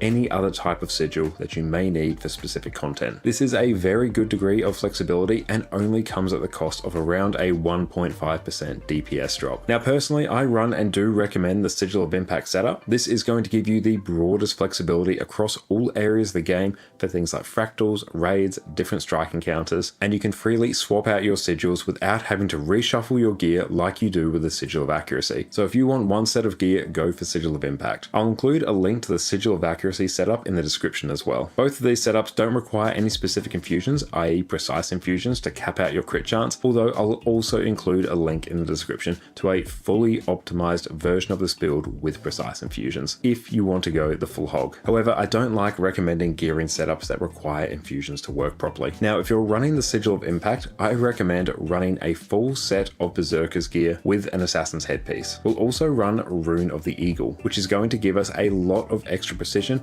and more easily allow us to reach the critical cap. It also helps that Rune of the Eagle is incredibly cheap compared to things like Rune of the Scholar or Dragon Hunter, so these are actually some pretty big savings. This is going to get you ever so slightly below the 100% crit chance cap, to the point where the distinction is meaningless. It's also very easy to gear, simply Berserkers in every slot except for one, and it doesn't require a specific mix of Berserkers and Assassins like some other gear setups do. Now for our weapons, we're going to be running a dagger and a sword in our main set, and either a spear or greatsword in our offhand set. A spear will give you higher overall damage as well as higher burst, whereas the greatsword will give you a fully ranged weapon set for a slight DPS loss, which having a fully ranged build is very handy on a lot of encounters in Guild Wars 2. And for our sigils, we're going to be rocking a Sigil of Force and a Sigil of Impact, like I mentioned before. You can check out the description if you want to run the Force and Accuracy setup, but this is my recommendation. And for our relic, we'll be running a Relic of the Fireworks. Now we're going to do a quick segue because there are some intricacies to the relic choice here. You can run a Relic of the Thief for a slight DPS loss, which will allow you to save some of your other skills for utility and CC. Because with the Relic of the Fireworks, you will have to use your F3 skill to maintain the Fireworks buff. And if you are running the Spear version of this build, it's going to be much easier to upkeep the Relic of the Fireworks buff, because the 5 skill on Spear will also trigger this buff. Whereas if you're running Greatsword, it can be a bit trickier to upkeep this buff, in which case the difference between Relic of the Thief and Relic of the Fireworks is much closer. In this case, if I'm running Greatsword, I'll typically be running Relic of the Thief because it's easier, you don't have to worry about specific timings of your Bladesong skills to upkeep the buff, it just makes things easier in general. For our food, we're going to be running whichever variant of power and ferocity food you prefer. Sous vide steaks being the ideal choice, and for our utility, we'll be running superior sharpening stones. Now, Spear is the new weapon for Mesmer that released with Janthir Wilds, and it's going to give you a huge amount of burst damage. The cost is that you are no longer fully ranged as you would be with Greatsword, but this has a very fun and, dare I say, more fluid rotation than what Greatsword has, so I'm personally a huge enjoyer of it. Your auto attack is simply going to deal damage, grant you might, and at the end of the third attack is going to inflict weakness on your target. Mind the Gap is the most important skill on Spear. You're going to swing your spear in a circle and you'll deal increased damage to enemies on the outer edge of it. Plus, if you strike with the outer edge, it will always critically hit, and it will also grant you the Clarity buff. Now, Clarity will cause your spear skills to be empowered,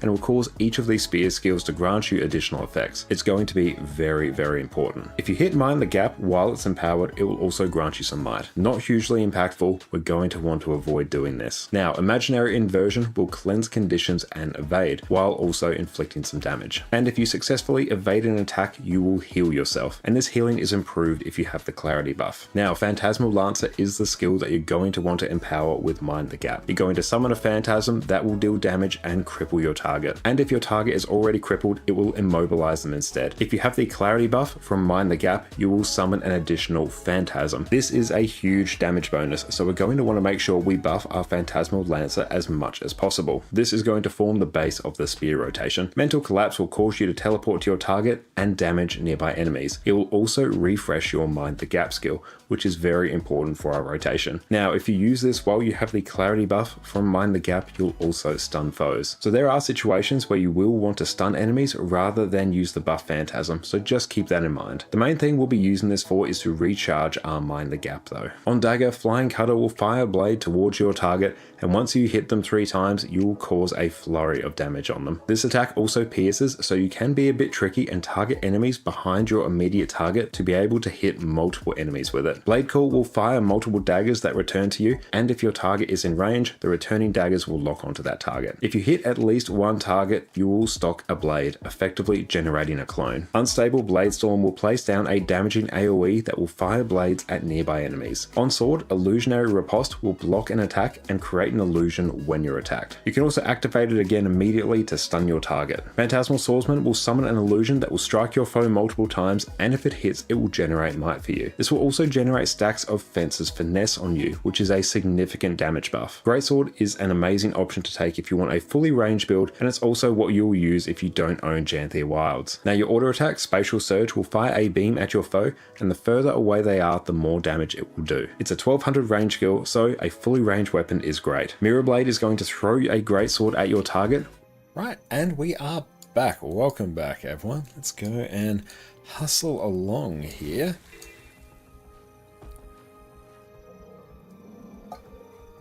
Okay. Kill pirates and do a search for plans.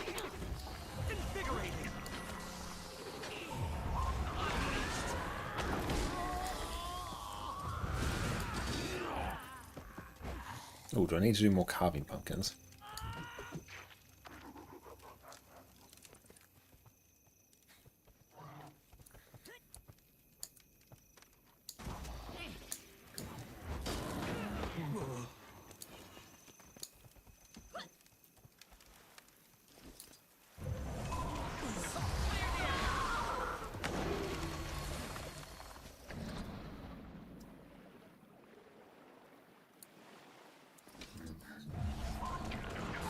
You lost the labyrinth, way too much loot. Yeah, the lab is very good for that.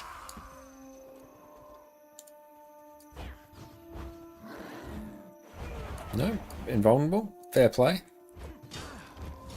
Good morning, Eyes. It's good to see you.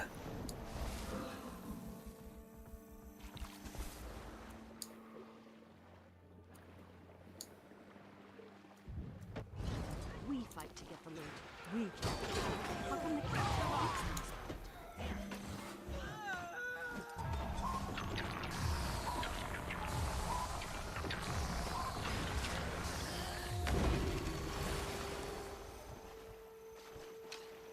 Okay, can we get some through here? I think so.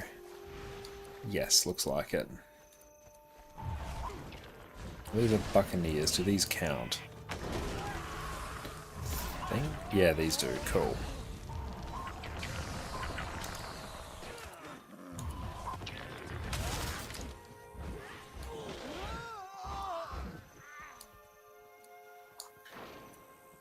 Live and let live. Nah, live and get rich.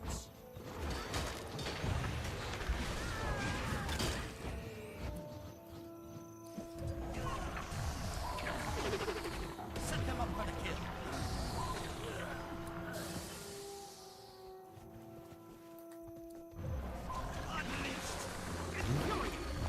Champion's actually not being aggro. That's interesting.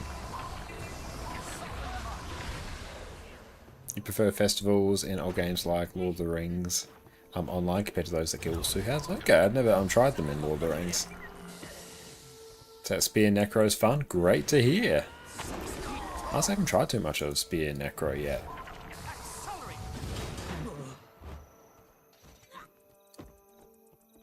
I can go turn these in now. Plan the weekly World vs. World grind. Best of luck with it. Hope it treats you well. At ease. Cool, there we go.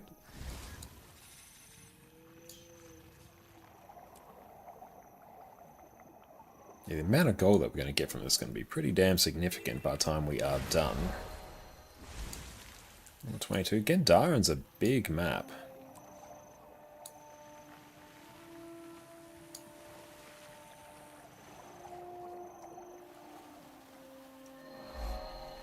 I'll make sure I get quite close to it. Where's it telling us to go? Into Haven Waypoint? No, it's probably telling us to go back here actually, just based on what the map is looking like. There we go. just a bunch of pirates disappeared.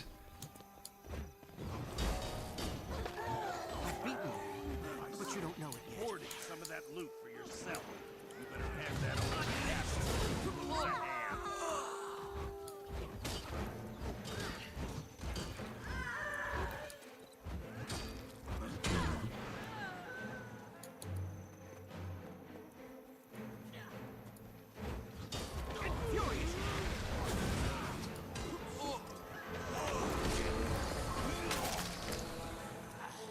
That should blast a huge amount of progress there. This is better than Teket's World Completion Tracker. It's my preferred one. I feel like this is a good mix between the speed of Tez Trails and a lot of the convenience of Teket's. This is quite fast whilst also being quite relaxing. Oh yeah, like Tyria feels incredibly seamless. That's very true.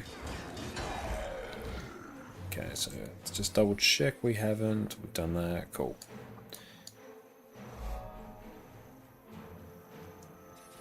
So we've already done all hero points through World vs. World, so we don't need to worry about them.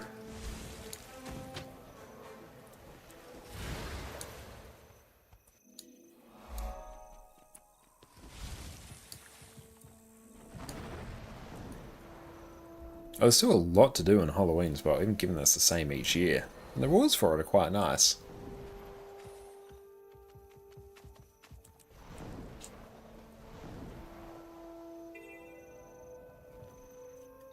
Centaur Camp. That will probably... Where will this take us? I think it's going to be all through that area, so it's going to be fine.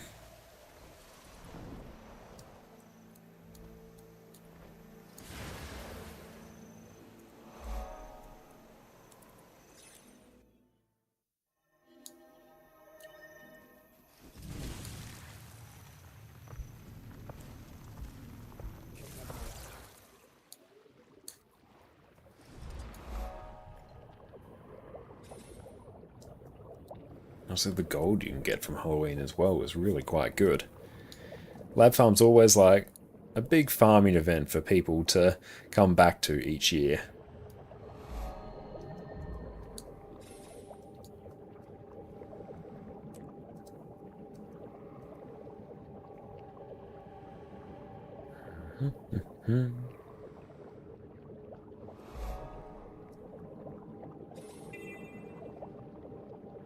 And train the troops on the phone. Okay, yeah, this one. I think this might be one of those events where there's a bit of a trick to complete it on one of these hearts.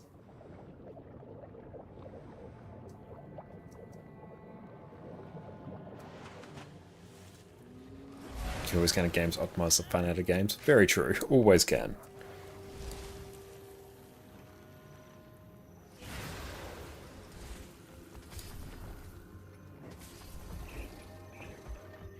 Should we blast this one? Probably. Now they're re-dead.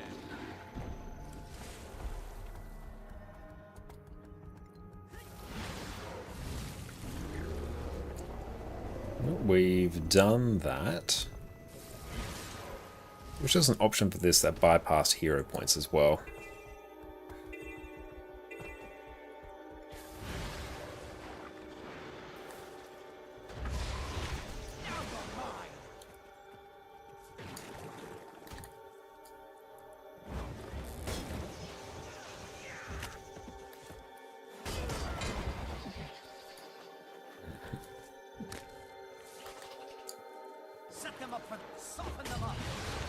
What's the track called? This is Blishhud, which we are using. Well, we've got a guide on how to install it there.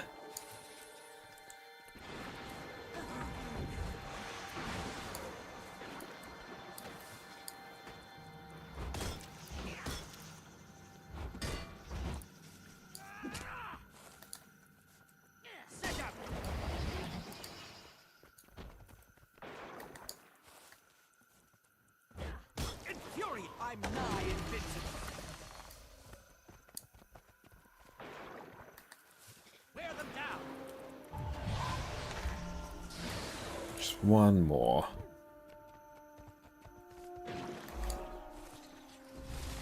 Cool, job done there.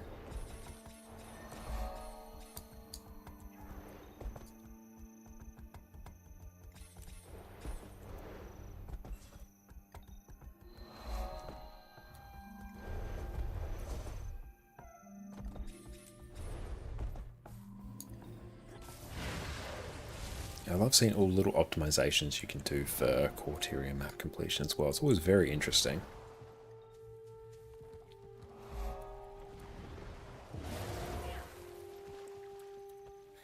Paste that out here.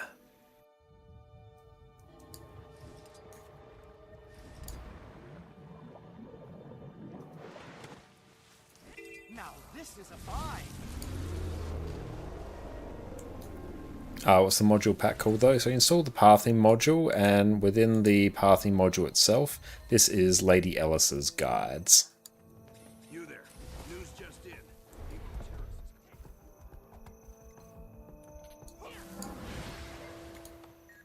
May the Six watch over you. We're here to serve.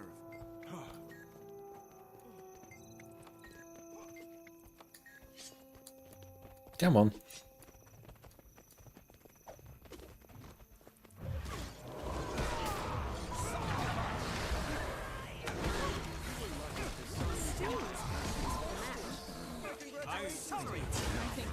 Nice. That was satisfying. Let's just carve some more pumpkins as well.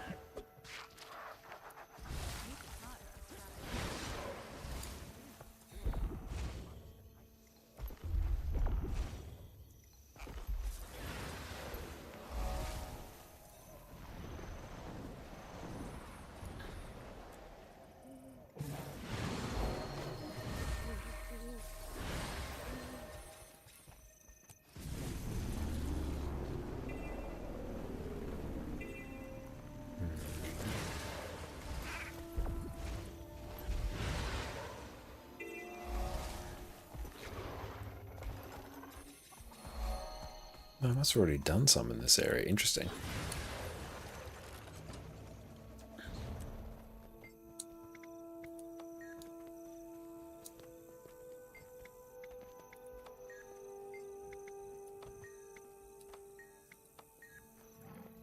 May the Six watch over you.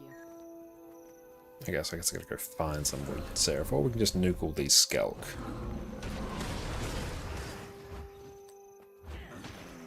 Bear them down.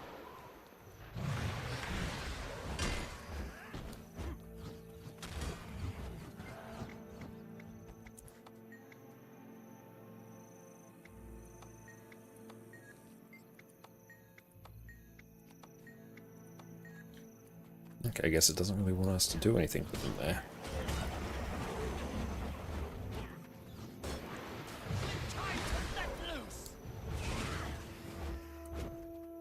We can revive a bunch of peepos here, though.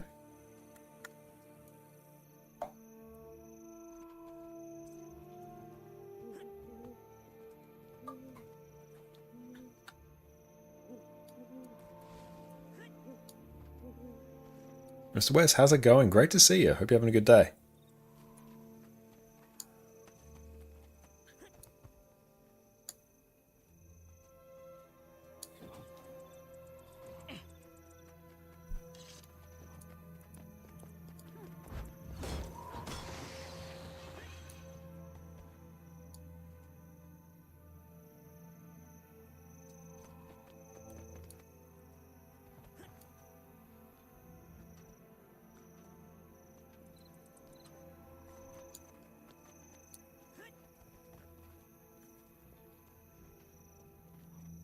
Okay, so let's try this. If we scoot through. Done. Nice. 10 of 11. I wish you actually got better loot from actually doing the hearts. Or even gear that was a bit more relevant for leveling up. I think that could be a nice change. Even just upping the rewards you get from hearts would be quite nice.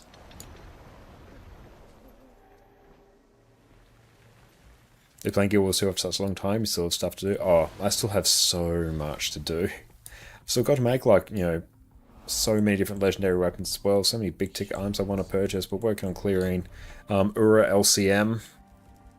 Like, there's still so much going on. Got to work on Fractal God eventually. It's barely even touched World vs. World in PvP. But yeah, the rewards you get from hearts just feel like a bit of a nothing burger. I feel like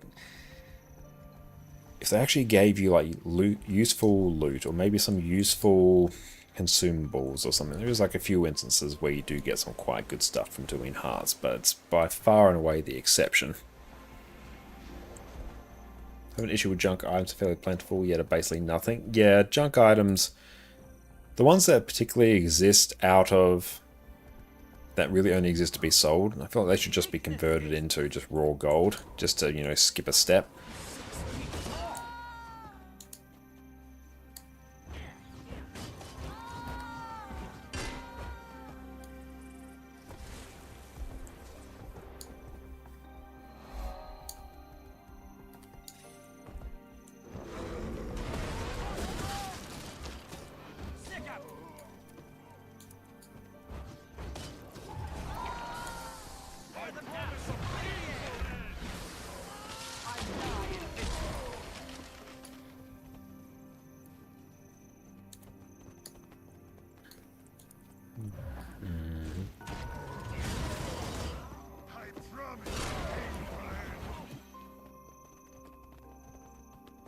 Love that we've still got the ship peaks music going though. That's always nice.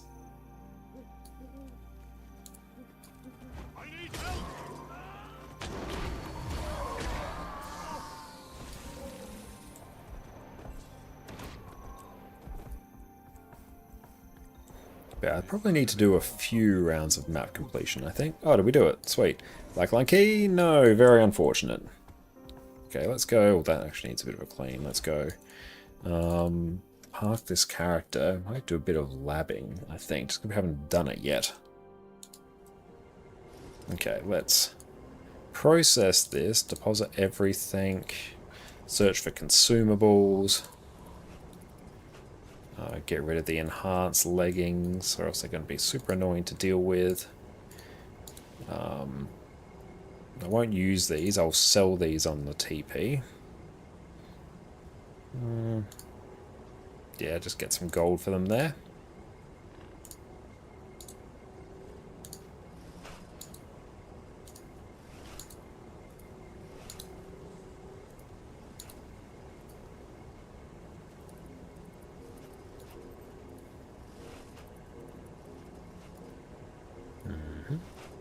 Quite a reward.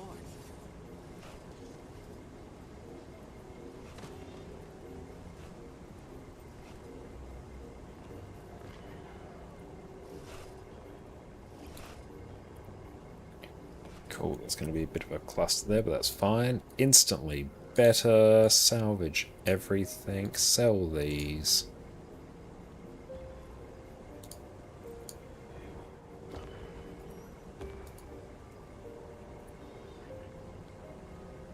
Work on our masterworks now. Salvage all of those. All of our random exotics now. I shall break you.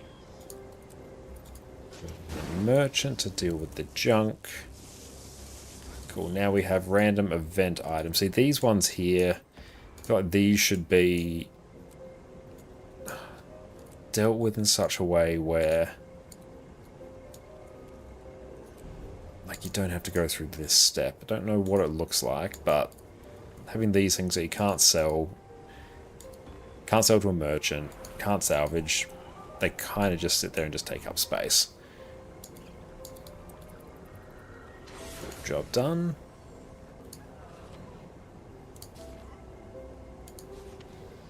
How are we sitting on...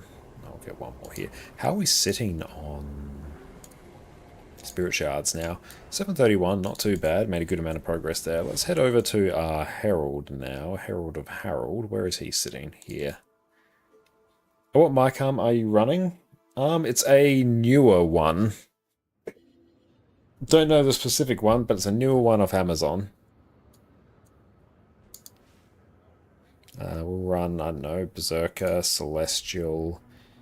Yeah, we'll do Condi Quick Herald.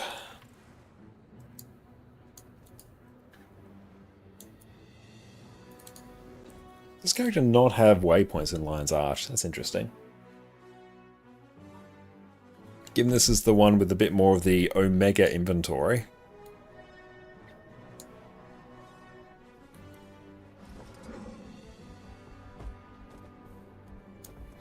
We can turn off Blish as well. Stop it. There we go. Nice. Mad King's Clock Tower we've done. Let's do the lab. The Mad King has challenged adventurers to a fight.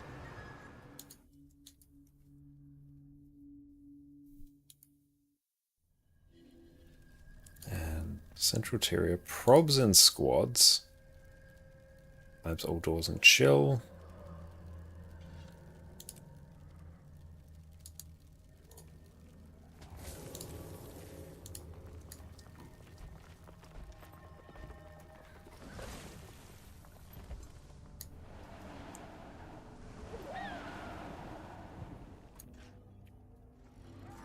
Oof.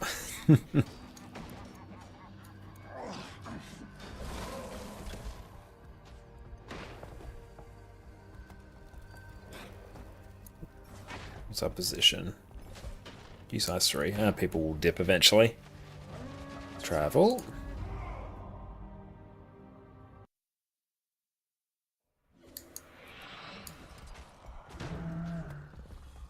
Don't tell me, are they taking a break right now? Let's just go follow the squad.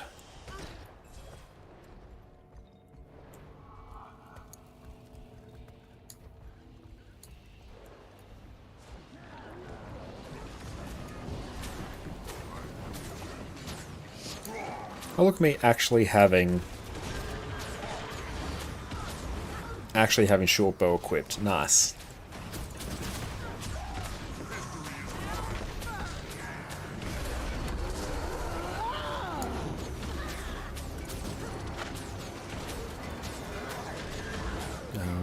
Where is the gobbler?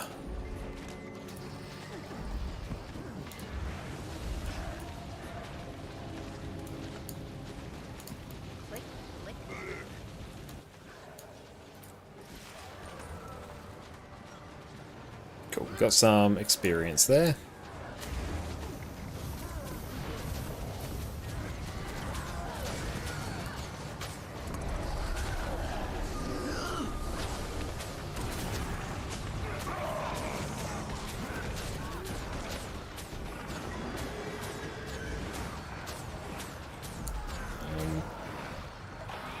Is it Alt K? Alt H. Alt Shift H. There we go. That's the one to hide. Alt Shift H. Yeah, that's the one to hide all my windows. Sweet.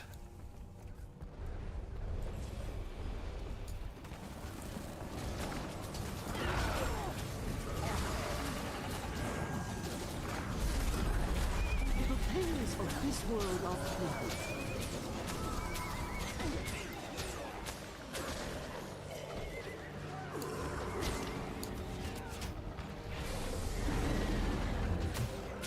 Should Relic of the Wayfinder here, actually.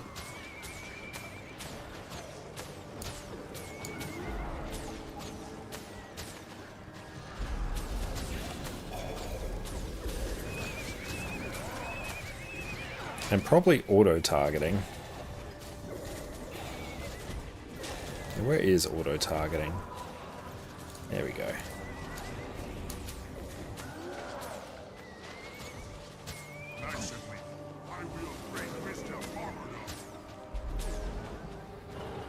Oh, Relic of Speed's real good. Okay. Oh, hang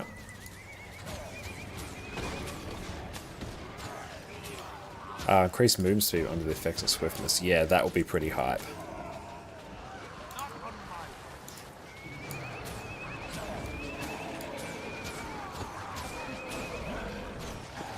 Thanks for that score.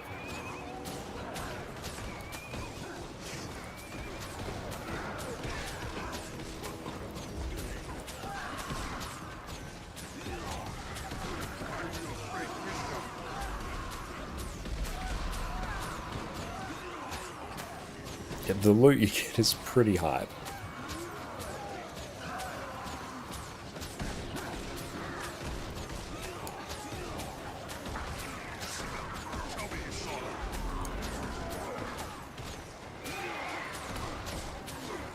Slow profile one? No, not really. It's a pretty regular one. It's just somewhat out the camera shot.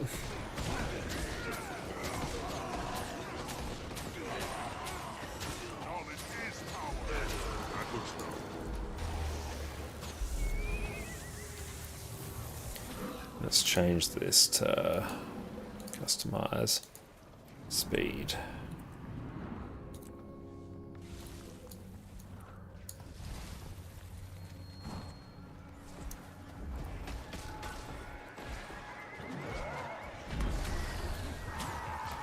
Ah, thanks for that score. Yeah, I'll make sure to file that one away. I'll open that up. And yeah, we won't change our build now. But yeah, when I do some more lab farming just in the future, definitely look into that. It's really rocking. Yep, Herald's gotta be. Nice. Oh, ritualist gear, okay. Oh yeah, Omnom Berry stuff, extra magic bind, good shout. Chalk with tag and spear for bosses, good way to do it. And what have I got? Yeah, that's good. I'm already running a good chunk of that. I'm just mostly running Selly gear, I think, by the looks of it.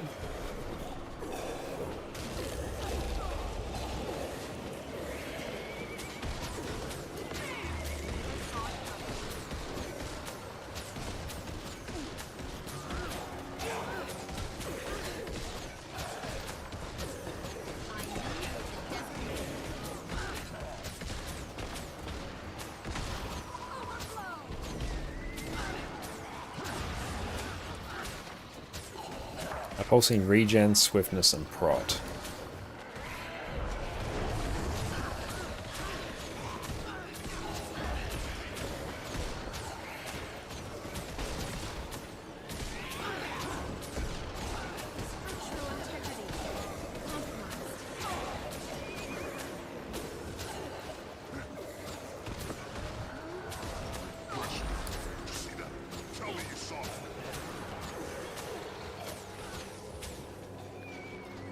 Oh cool, we got com here. Leave.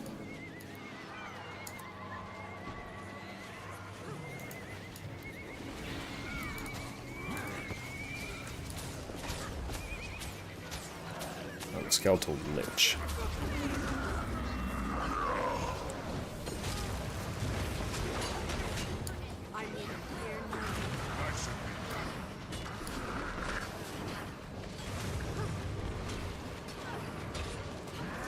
Try and join in there. There we go.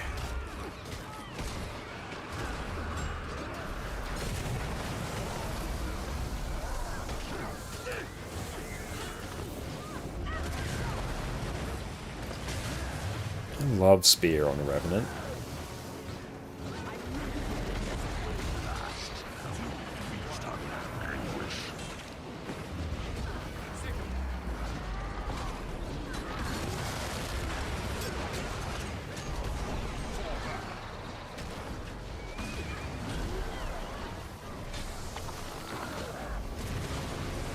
Cheeky boon extension.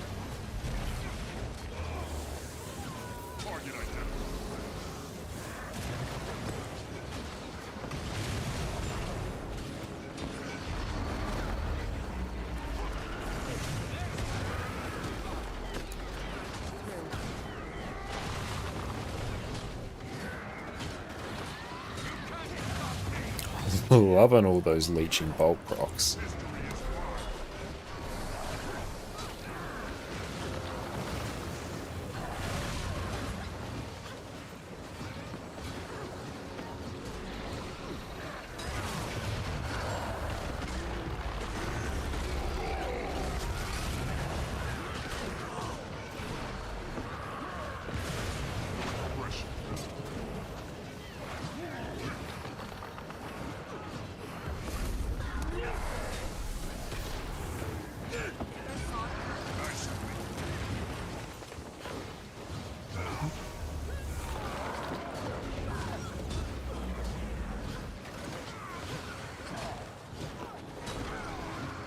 Sure, we keep an eye on it. This is online today as well.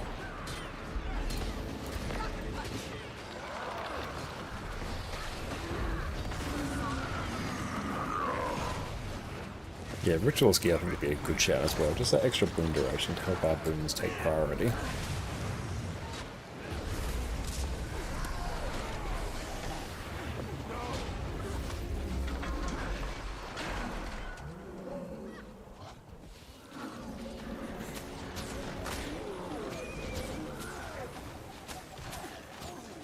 Yeah, Relic of Speed is a really good shout.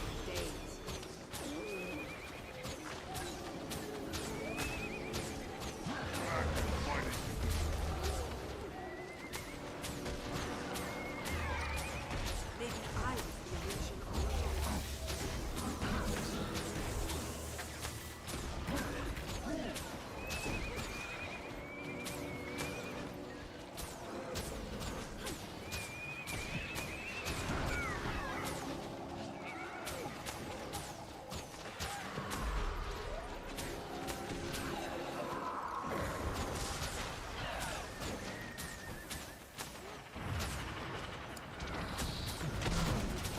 was the original.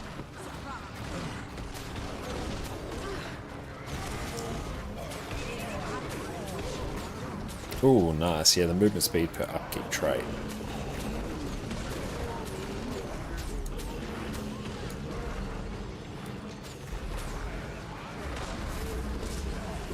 Let's get out of combat. There we go.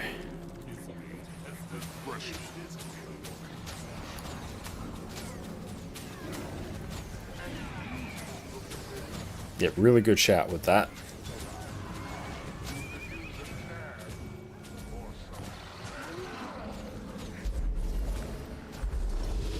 Their secrets swirl like sand.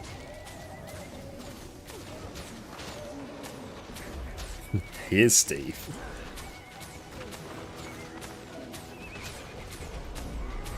That secret's fire.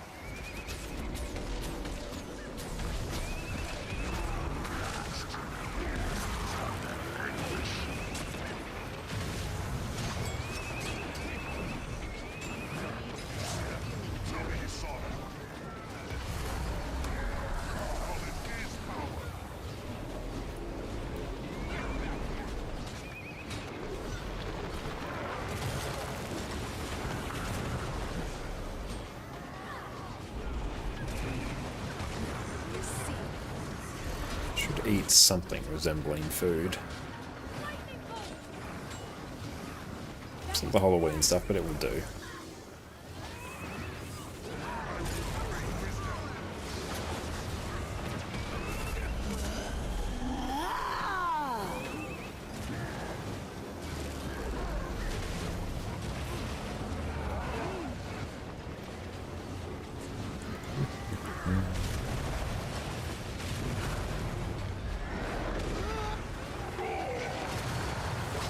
So we don't have many or much energy on Herald because we're not running Charge Miss.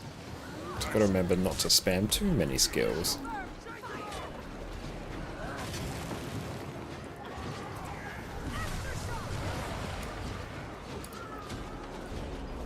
The free Astral Claim will always be nice.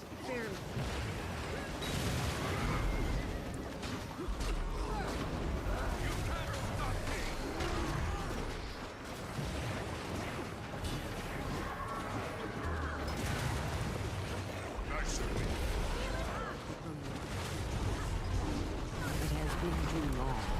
Allow me to act. Nice. Another couple AP.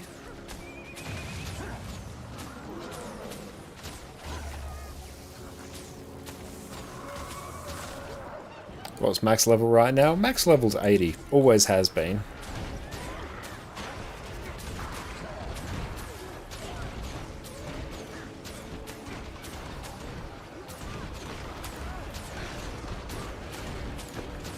I love these ones.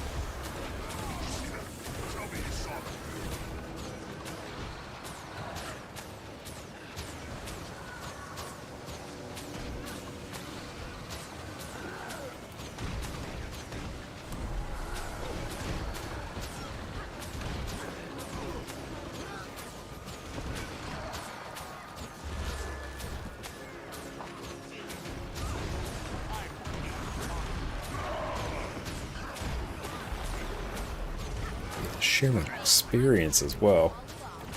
Low-key is one of the things I'm most excited about.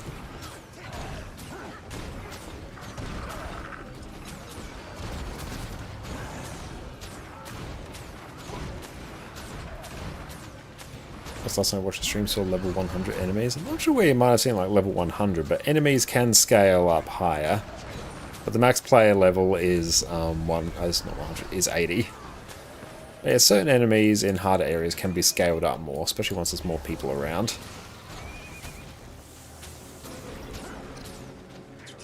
But the max player level's always been 80.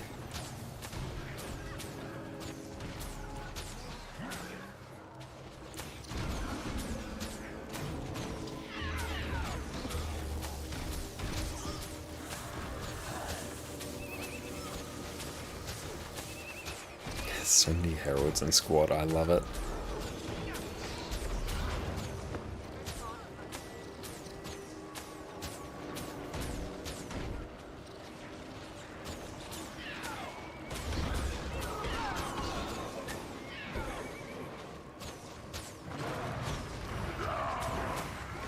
Ah, nice. What class were you playing? Sounds very warrior coded.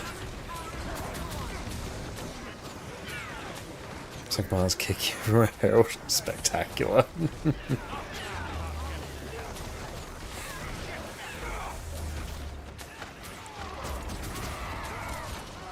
Herald's like the ultimate farming class for this.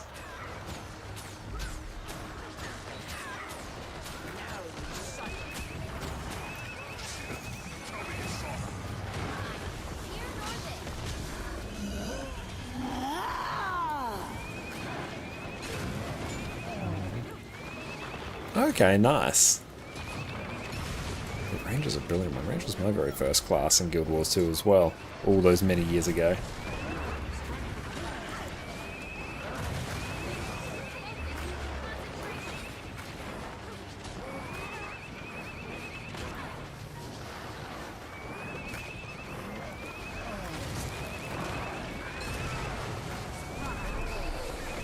But now's as good a time as ever to come back to Guild Wars 2, because yeah, with an expansion coming out in 2 weeks, now's a good time to jump back in and get reacquainted.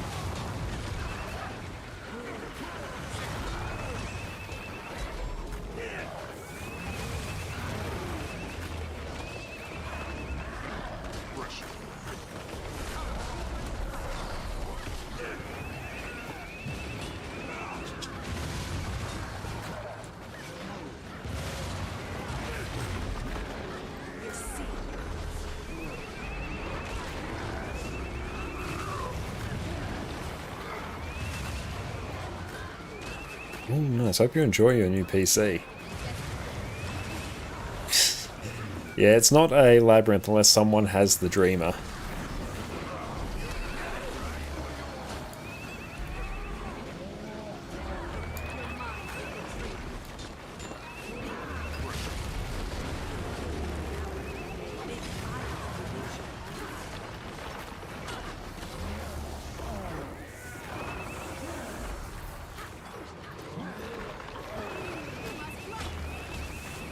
Yeah, let's finish on this one.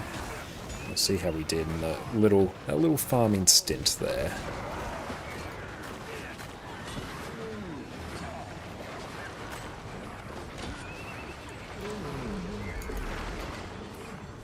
Nice.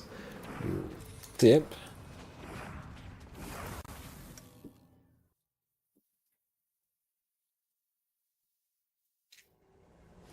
Okay, let's take a look, see what we got. Oh, see we got some stuff in terms of the Wizard's Vault. Meh, not too fussed about. I'm finishing that off. Okay. Use all that. Sell off some more of these.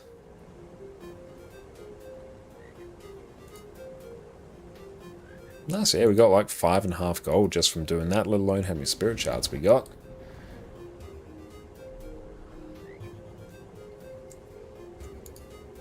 Let's take a browse and see who else is on.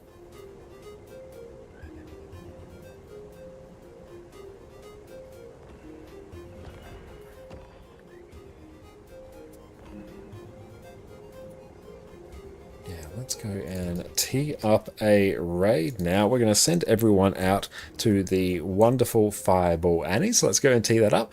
Beautiful. Thank you all so much, everyone, for hanging out with us this fun evening. It's been great. I really enjoyed doing some map comp tonight, and thank you everyone for keeping me company whilst I did that. Bit of Halloween farming is always good to at least scratch that little bit of a itch that we have. But yeah, did was that 4 maps I think we did today? That's not too bad. No, Black Lion Key, so that's a bit unfortunate. Well, that's our alarm. We'll go turn that off. Nice.